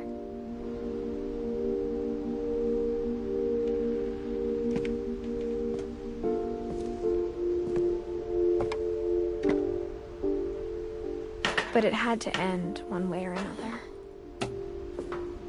All that's left now is to tell you about that last night.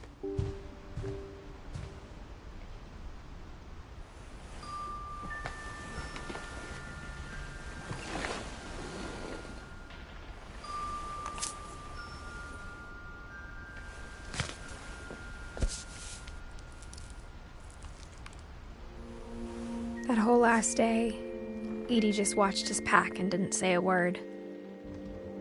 Until supper, when she raised her glass and said, "To our final night together, and all our final nights apart." Grandma, you know what I said about alcohol. Some of your medications are very Edith, specific. I left a present for you in the hallway. Why don't you go open it? The grown-ups have to argue now. I'm sorry, you're right. We're all leaving tomorrow. Let's just enjoy our last... I'm not leaving. Edith, you're excused.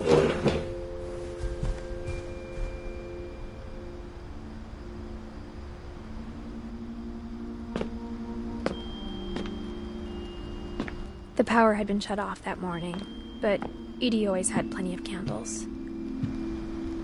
When my mom sealed the library, I don't think she knew about the other entrance. Or that Edie had a key to it.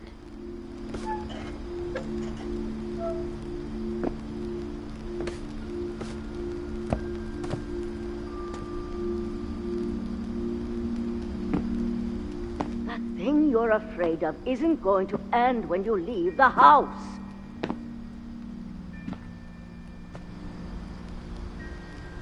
Edith has a right to know these stories. My children are dead because of your stories. I think it's best if Edith and I leave tonight.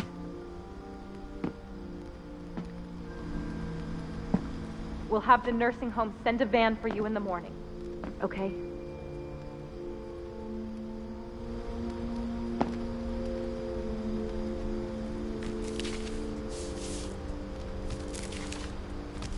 Dear Edith, there's so many stories I wish I could tell you, but there's only time for one. This is about what happened on the night you were born. That night, the tide went way, way out.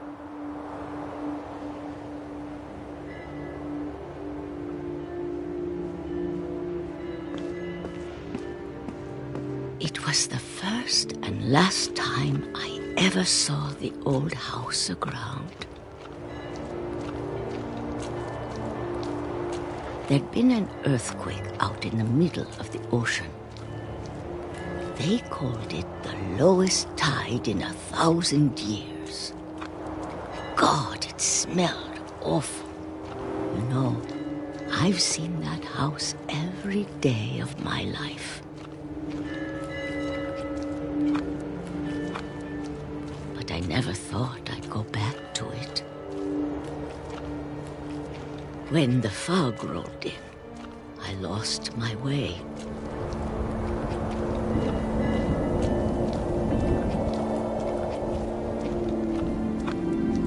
I got turned around.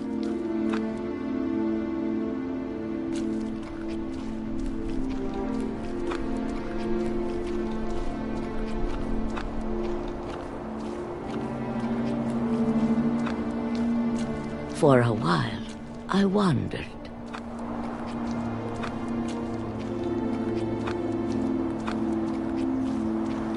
I started seeing things.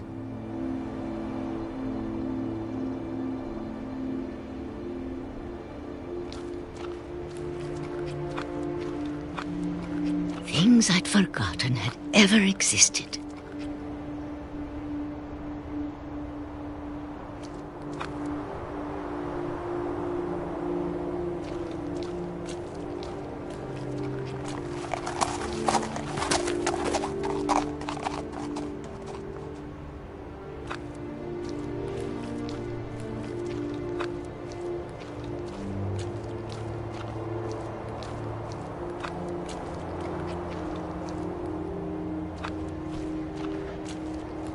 But when I saw them, they felt like old friends. That night, a lot of things came back to me. Or maybe I came back to them.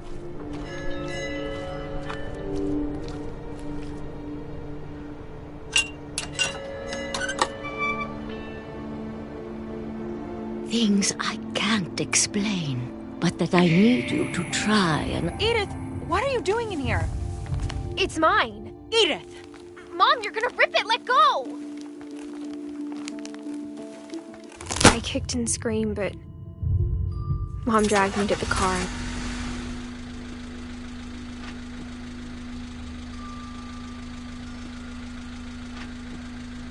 I never saw Great-Grandma Edie again. The next morning, the van came to pick her up, but she was already gone. After that, we moved around a lot.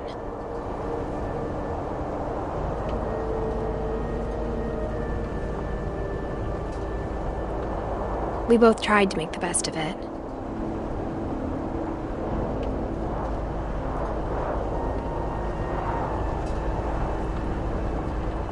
A few years went by.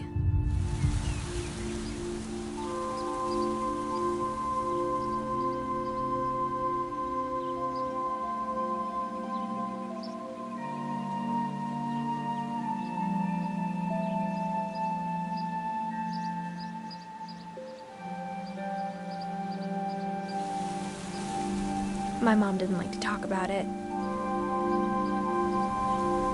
but she started getting sick a lot.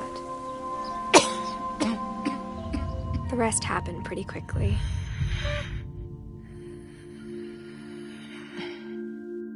She got better for a while,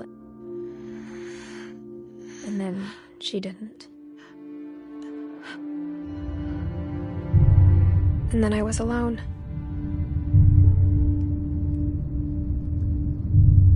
The last Finch left alive.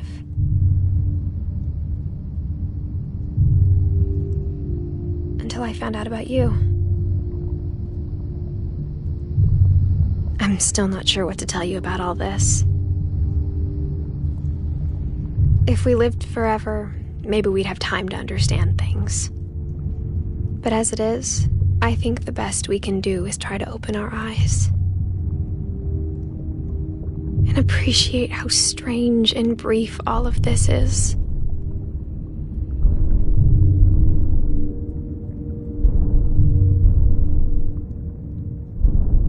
This journal was supposed to be for you. But now I hope you'll never see it. I just want to meet you and tell you all these stories myself.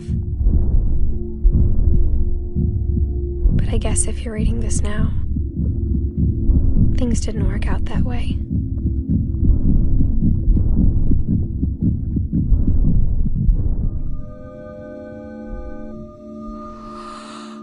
This is where your story begins.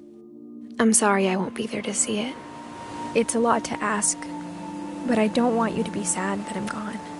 I want you to be amazed that any of us ever had a chance to be here at all. Good luck.